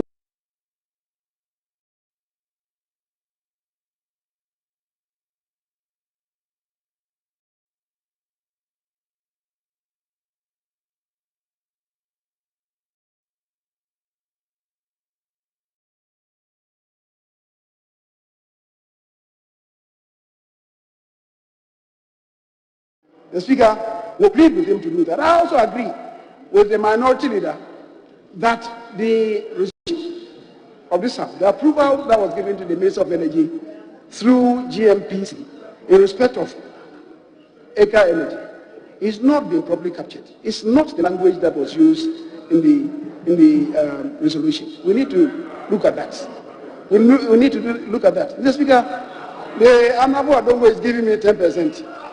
I'm struggling to give him 0.1%. I'm not. That's why he gives me 10%. I believe it's a good beginning.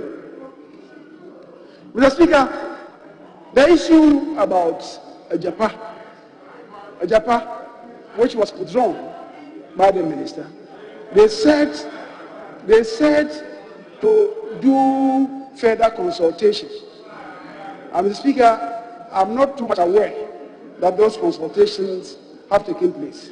So again, we appeal to the minister, if it's possible, to do something about the Japa. But he is here. I believe he will respond to that.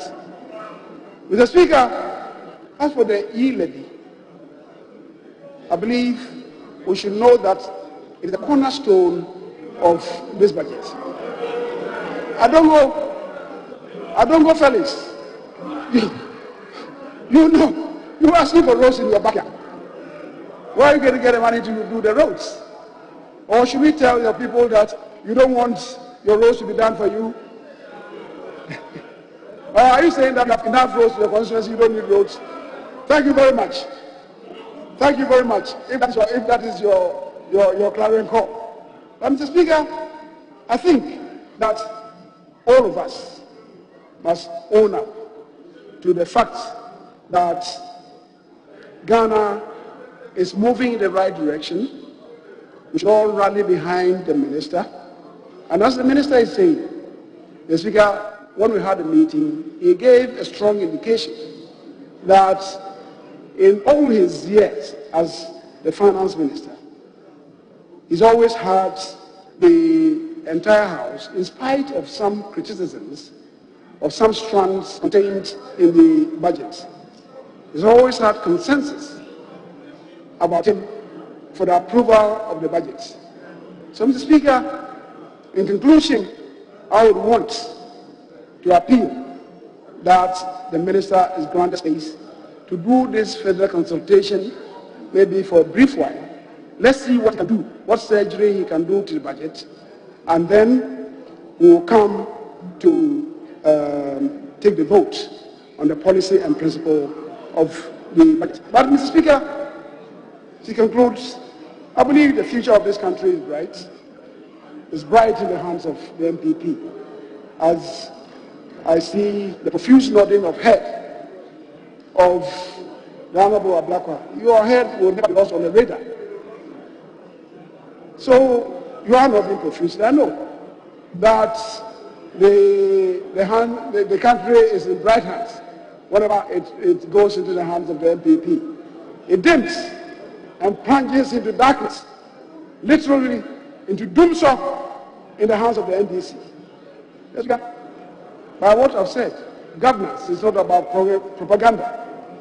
It's about facts and figures. Governance is about facts and figures. The facts and figures speak for themselves. The Speaker, and I believe, as I've always said, that Ghanaians are very discerning. When the harvest time dawns, they know how to sift wheat from other produces. They know where their bread is buttered. They know under which regime this country grows in leaps and bounds. Speaker, God should bless our homeland Ghana and make the people bold and strong and thrive in a resilient economy that only the MPP offers. Mr. Speaker, I thank you very much.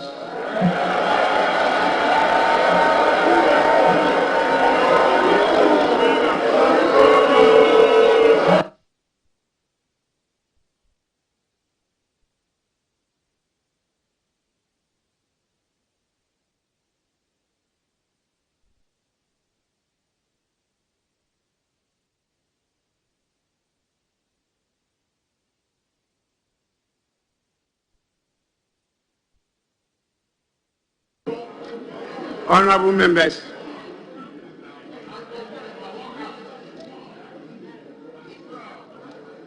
the majority leader has used 49 minutes, 11 seconds. Majority leader, yes. I think it's now time to listen to the prayer of the Minister of Finance.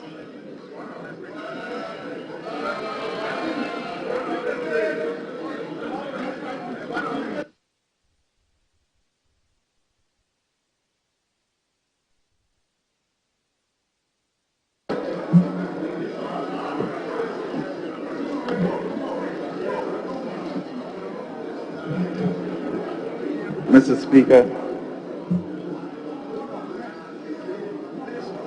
thank you very much indeed for this opportunity to be here with my prayer to you.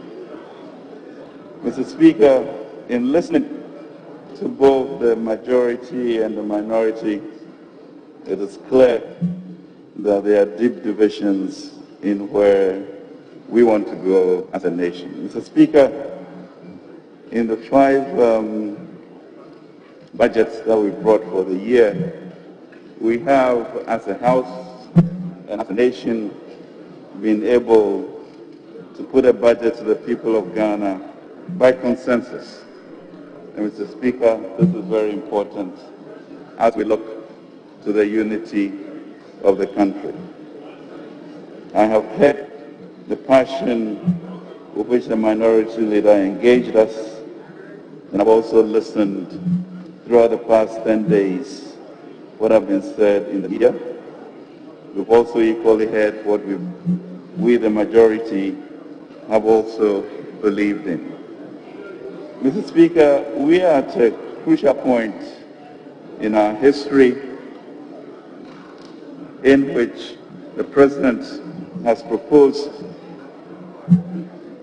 the establishment of a sustainable entrepreneurial nation, ensuring that during that process we shall, Mr. Speaker, have fiscal consolidation and job creation. So, Mr. Speaker, there are three main things that we are trying to tackle: the issue of debt, the issue of employment, and the issue of infrastructure through gathering revenues. And revenues, Mr. Speaker, has been illustrated, we are way behind our peers. My prayer to you, Mr. Speaker, is to enable me to engage with the minority, extended caucus, leadership, and also with the majority before the question is put to vote. Mr. Speaker, it is important that we leave this House, this budget, people with one language,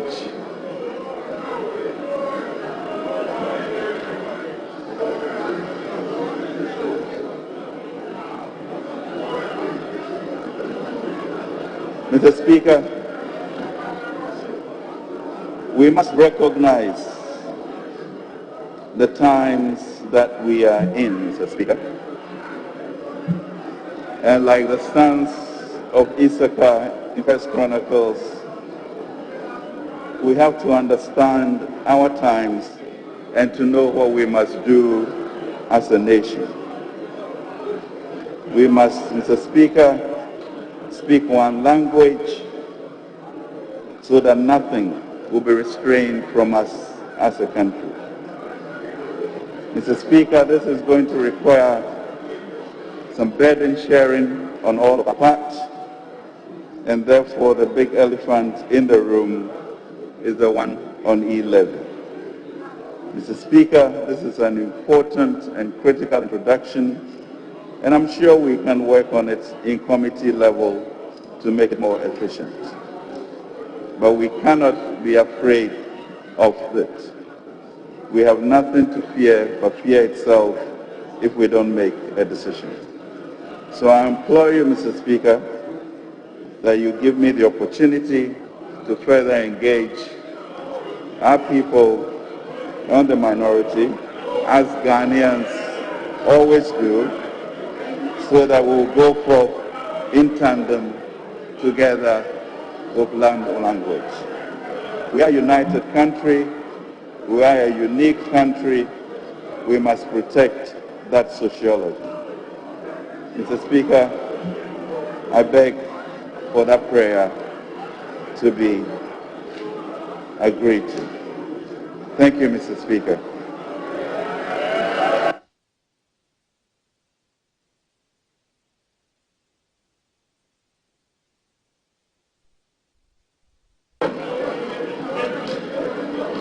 Honorable members,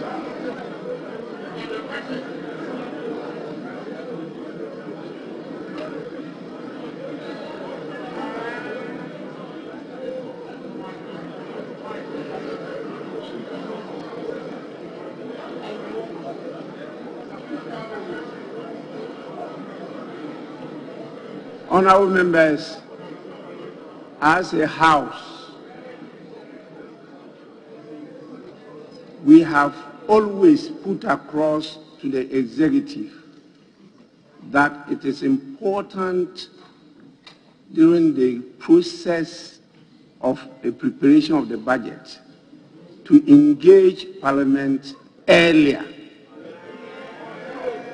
So in 2009, as the majority leader, I led the House to prepare even a draft bill so that Parliament could be engaged earlier on in the preparation of the budget. Because as representatives of the people, we need to make inputs at that level and make sure that the policy priorities of the country, particularly looking at our development paradigm, are complied with. The budget is usually prepared and then thrust on Parliament about a month to the end of the year, and we are asked to process and pass it. This is the stage we have got to. After the debate, after the winding up, the minister has put across a prayer. Now, the prayer is not even to consult the whole House, but leadership. For me, we passed that stage. I'm prepared to put the question for you to decide whether we should accept the prayer of the Speaker. I don't decide for the House. Now, whatever decision you take, then we can move on to the question on the budget policy and principles. Then from there, the estimates will come for your consideration.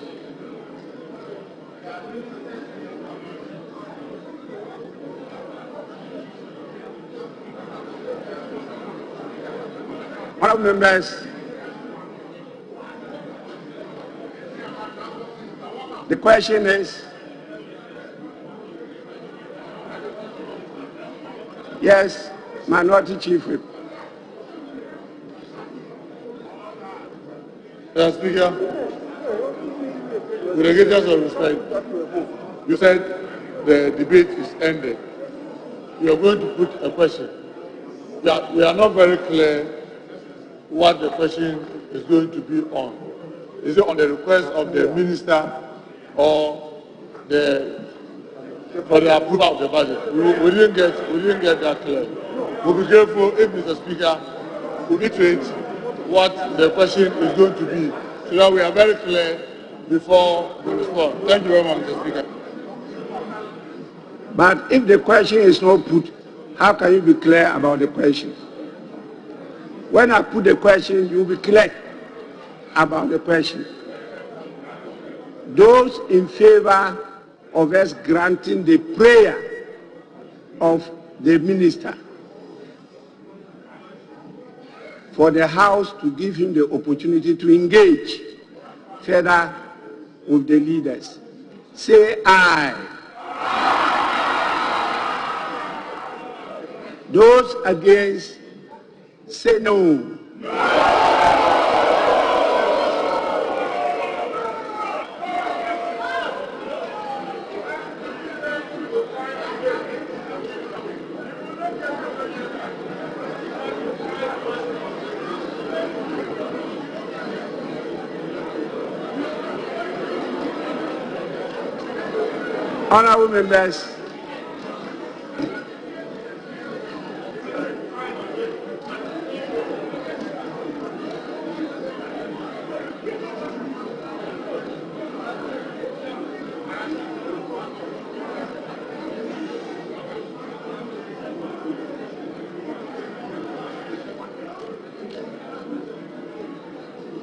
Honourable members, I think the noes have it.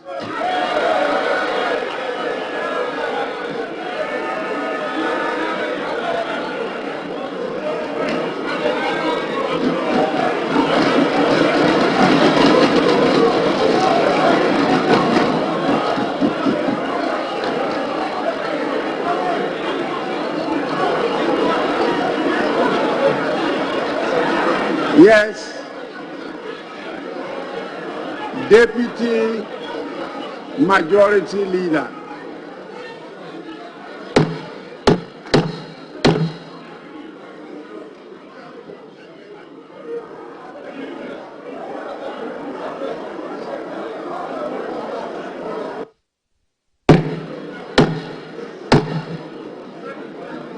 Deputy Majority Leader, you now have the floor.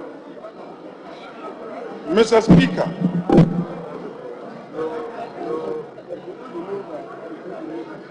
your ruling, in my opinion,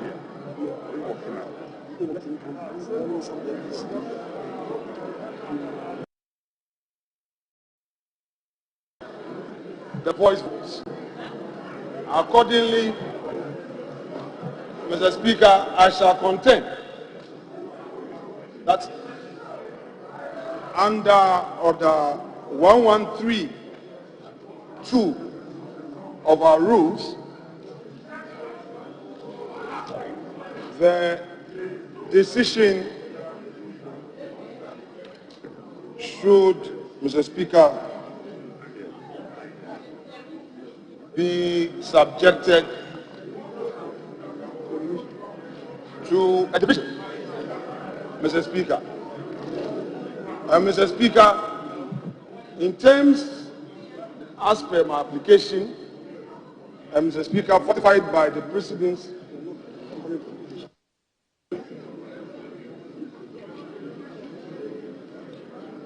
Mr. Speaker, I shall humbly pray you to consider the application in terms of the rules as relied on. I thank you, Mr. Speaker.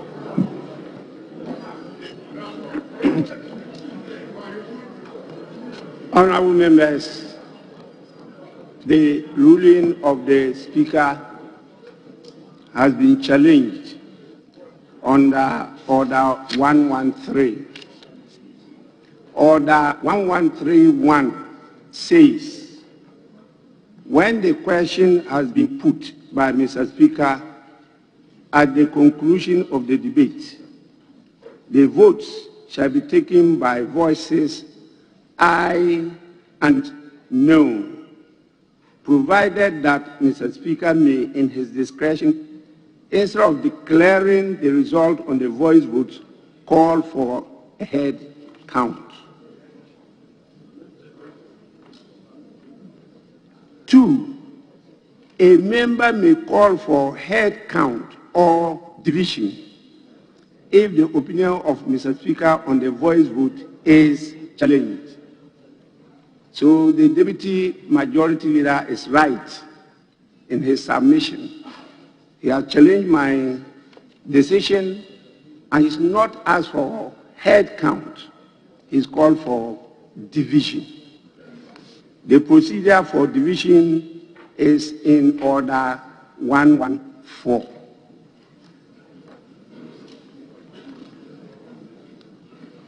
In the case of division, Order 1141, in the case of division, Mr. Speaker shall direct that the lobbies be cleared, and upon such direction being given, the division bells shall be rung for 1 minute.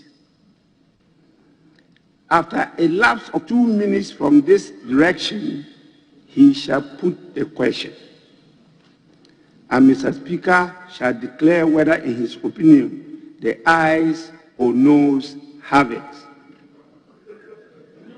If his opinion is again opposed, he shall announce the names of 2 tellers for the ayes and 2 for the noes, and shall direct a division be held. 2, the names of members voting in the division in the House shall be recorded by division clerks immediately before members pass out from the ayes and noes lobbies. They shall be counted by the tellers as they pass out of the lobby doors. 3, the tellers shall, at the conclusion of voting, come to the table and give the figures to the clerk who shall write them on the appropriate form. The clerk shall then report these numbers to Mr. Speaker, who shall announce them to the House and declare the result of the division. If the tellers disagree, the clerk shall report the fact to Mr. Speaker, who shall thereupon direct that another division be held.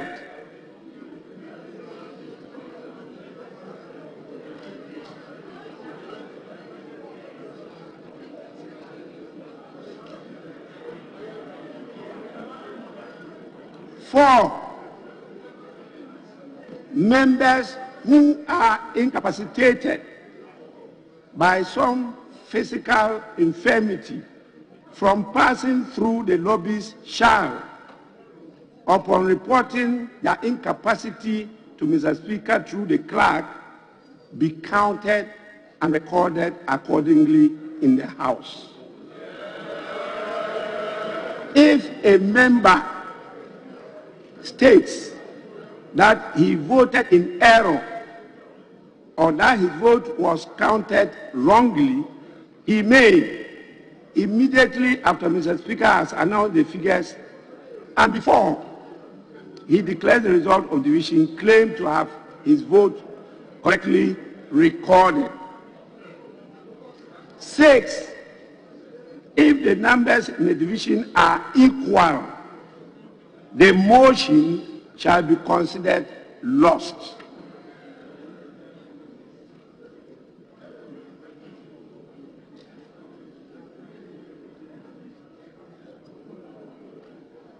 That is the procedure with division.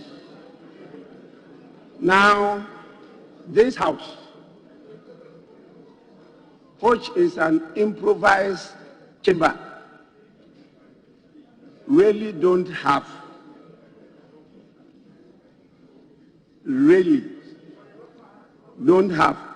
we have to make do. But what I know as lobbies are not what we have here. But usually we make do with this behind the Speaker's curtain wall. That is what we use. Those are not proper lobbies, but we have done it before. And so we will start because you opted for a division, not a head count. That is a lengthy process, but Mr. Speaker is prepared to preside till any time. But the decision must be taken today, not any other day, today. So I direct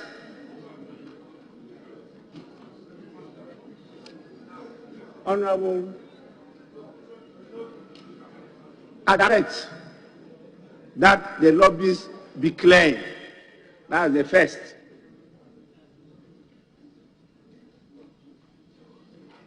Table office, clear the lobbies.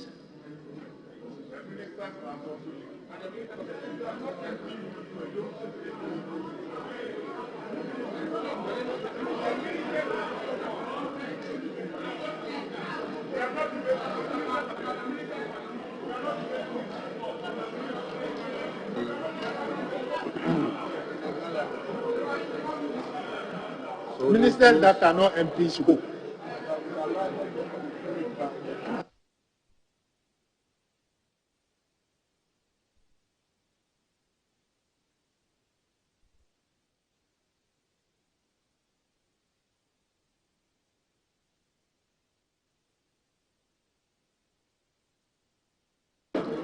Honorable members, I direct further that the division bells be rung. Honorable Minority Chief. Thank you, Mr. Speaker. Mr. Speaker, as you clear the lobby, It's about time to vote. Mr. Speaker, as we are very conversant, ministers who are not members of parliament can participate in all activities except voting. Mr. Speaker, since it's time for voting, it is only proper, because of the nose marks, it is only proper before we start.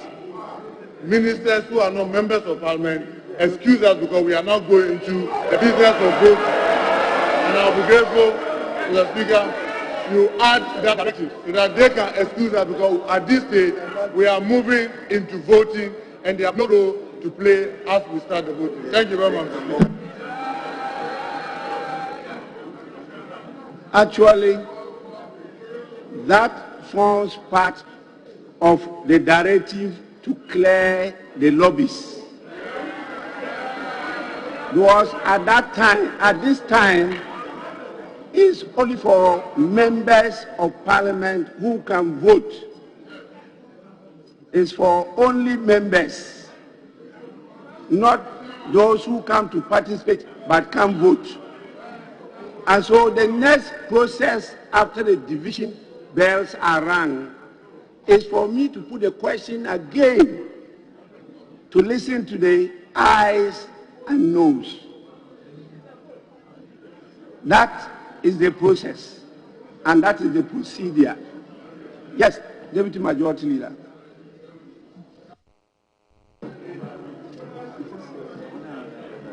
Mr. Speaker, arise in terms of Order 111 of the Constitution.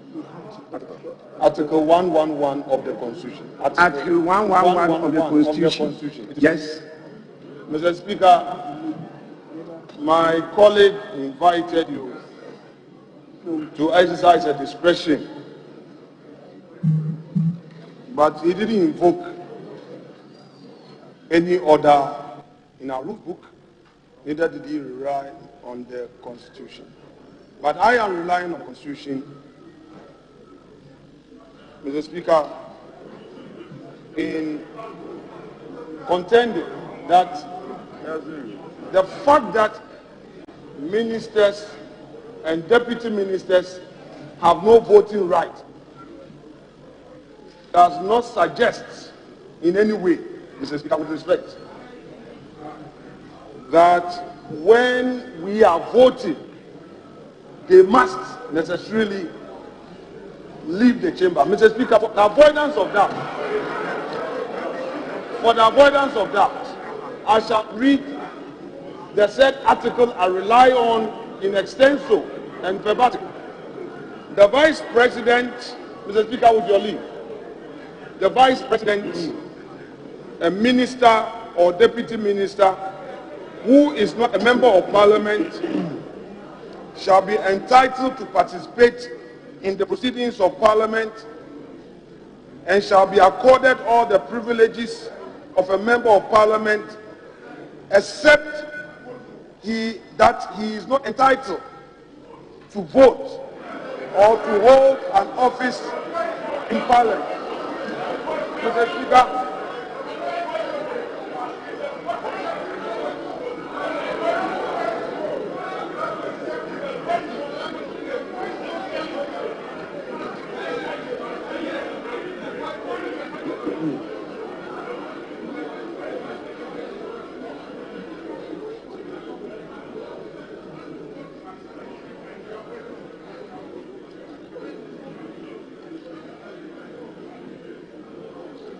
so Mr. Speaker said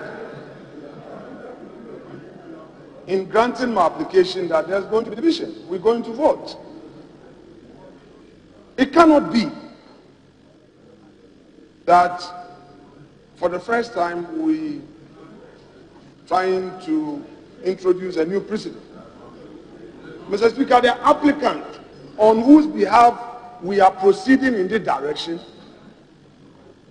is here. Unless the honorable member who invoked your discretion wants to suggest that his presence or the presence of ministers in this chamber would amount to interfering in the proceedings, or that he is also saying that because of COVID. Mr. Speaker, If it's all about COVID, then perhaps we have defied your order, because Mr. Speaker even said we could monitor proceedings from our own offices, and chairs, the seats were reduced. So, Mr. Speaker, I am saying that the presence of the ministers will not in any way affect the voting in the chamber. It will not. They are not going to participate in the voting process. And when the rule talks about clearing the lobby, it was clear where they are seated. They are not seated in the lobby. They are seated in the chamber of parliament, the plenary sitting where they are participating in proceedings. And Mr. Speaker, I so humbly submit. I thank you, Mr. Speaker.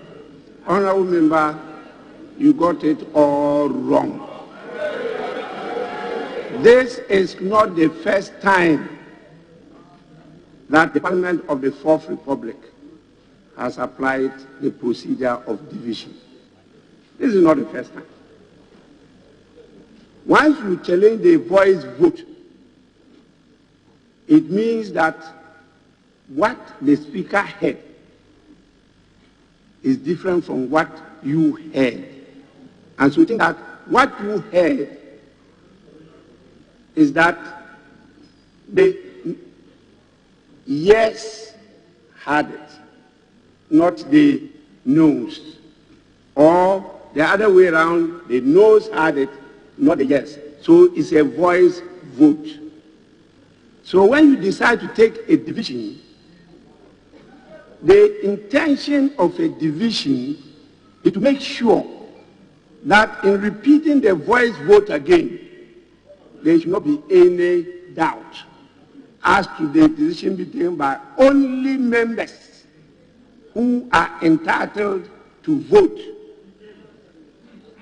That is why the lobby, when you talk about the lobby, it doesn't only include strangers. It also includes those who can be part of the debate, but who cannot be part of the decision taking. That is why you have to again repeat the question and listen to the voice vote again. If not, there will be no use to listen to the voice vote after all this elaborate procedure. So I stand by my decision. Those that are not members of parliament, please, you are part of those who should be cleared. So we get only members of parliament to participate in this decision. Very important.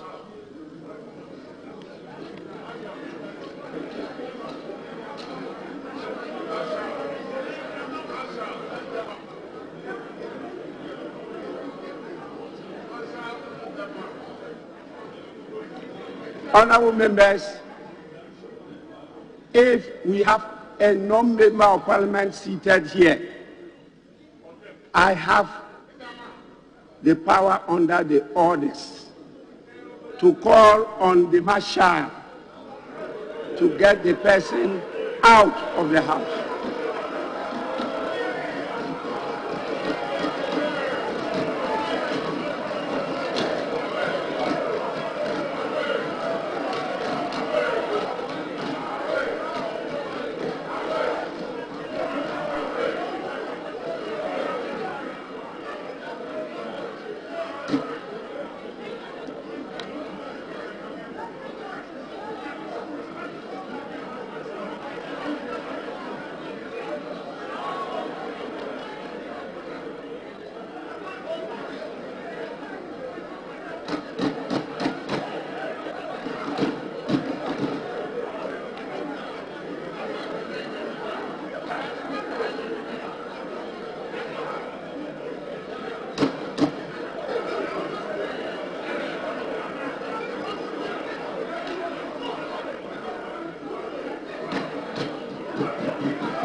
table office, have you rang the division bells? Division bell.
Honorable members,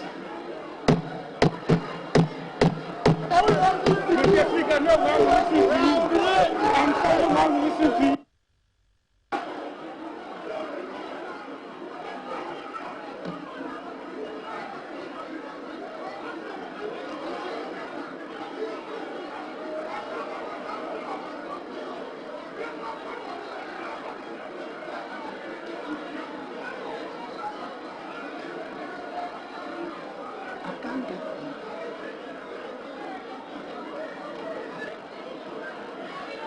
honorable members, honorable members,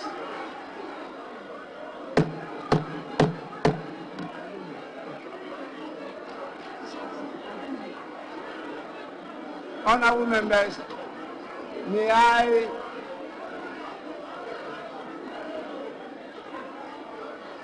honorable members resume your seats.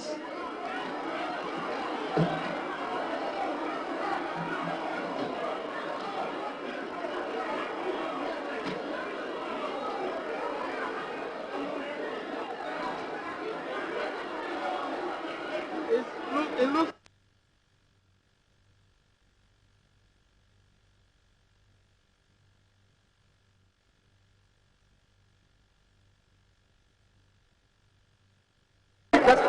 desperation. The things desperation can do. I said it.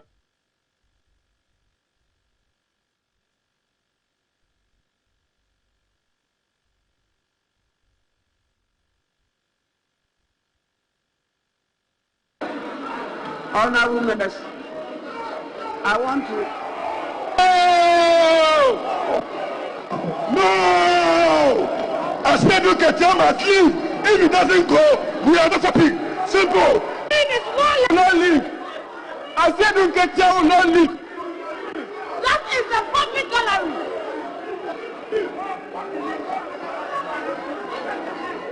Honorable members, please let me understand what is happening. Allow your leaders to put across your concern, then I can listen to you.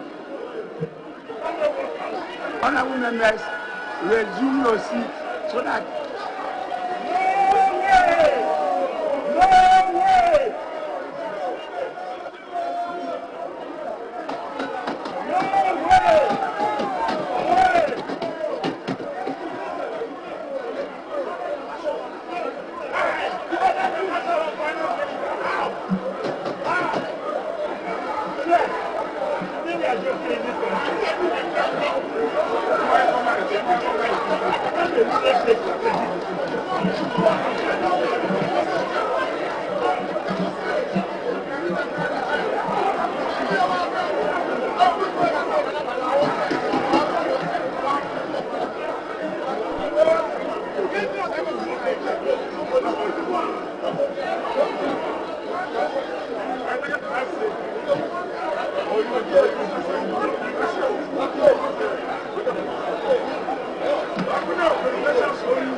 Right Honourable Member, as a member of Parliament for the good people of Impraiso, if Asiedu Ketia doesn't work out of this paper, nothing will go. Asiedu Ketia is not going anywhere. Asiedu Ketia is not going anywhere today. Asiedu Ketia is thief. A balance. Thief. He has every right. We know you. Leave. You want to bring people in. Thief. Asiedu will leave. He must leave.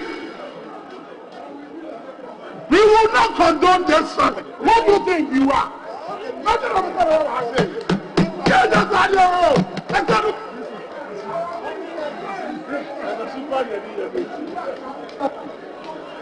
Honorable members,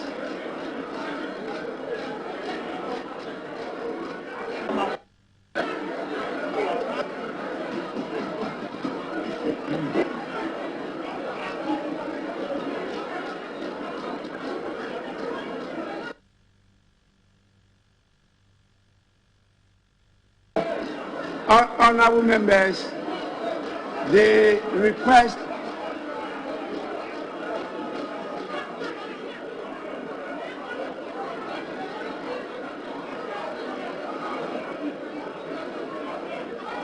Honorable members on the majority side, everybody should walk out.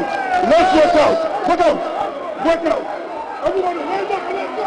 Rise up and let's go. Rise up and let's go.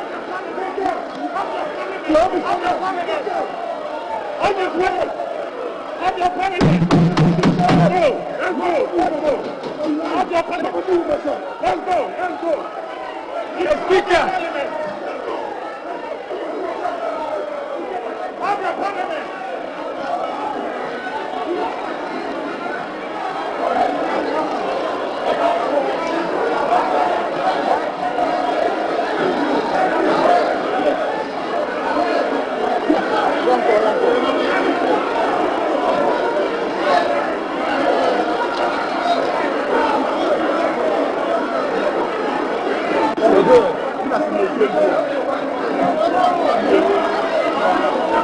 honorable members,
Honorable members, I refer you to Order 104. It says, in the case of grave disorder arising in the House, Mr. Speaker may, if he thinks it necessary to do so, adjourn the House without question put. Or, honorable members,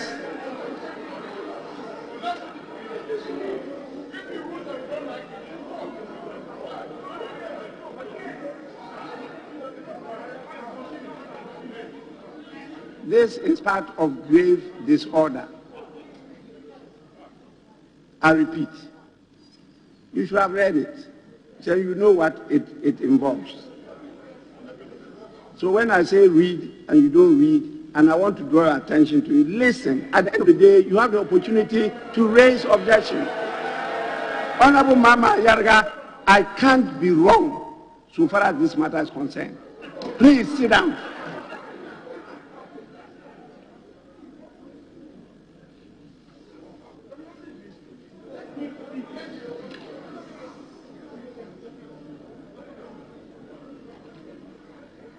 You are not undermining my authority.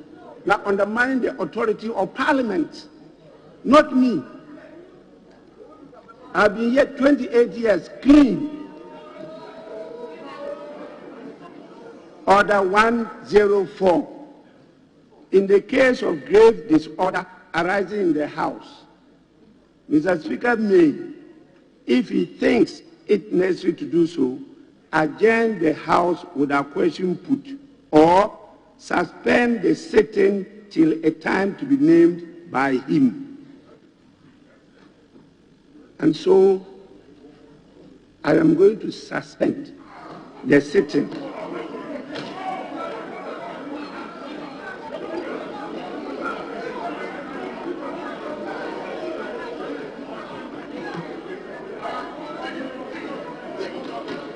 Yes.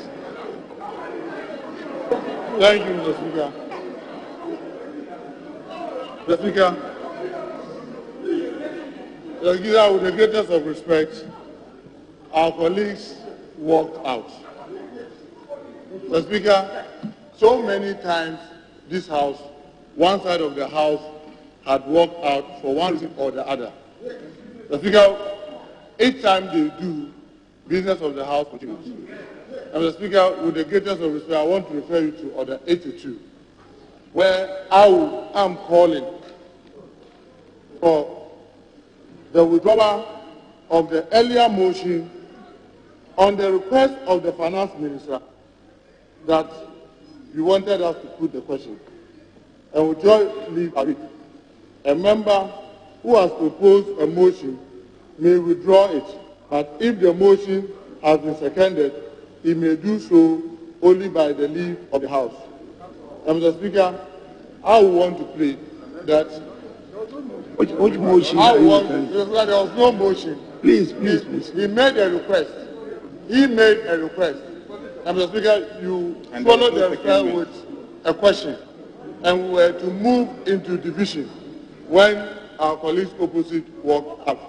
Mr. Speaker, I want to plead with you that we stand down that request so that we can put the question on the budget statement, because we believe that the House started with over 270 of us. And we'll be grateful, Mr. Speaker, that you put the question to the budget statement so that this House will continue. Honorable Minority Chief, you don't know the state in which the Speaker is in. You haven't even listened to how many minutes I'm going to suspend the House.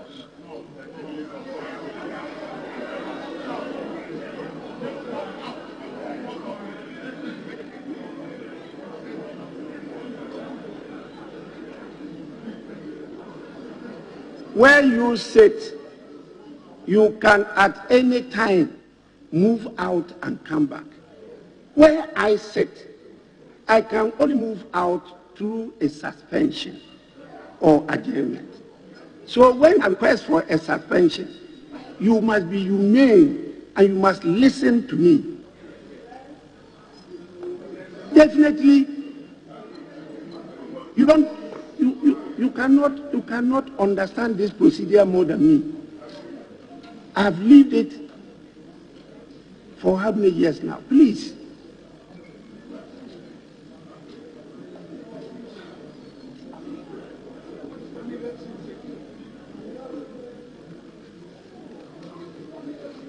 I will suspend proceedings for 5 minutes.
Up next, National Lottery.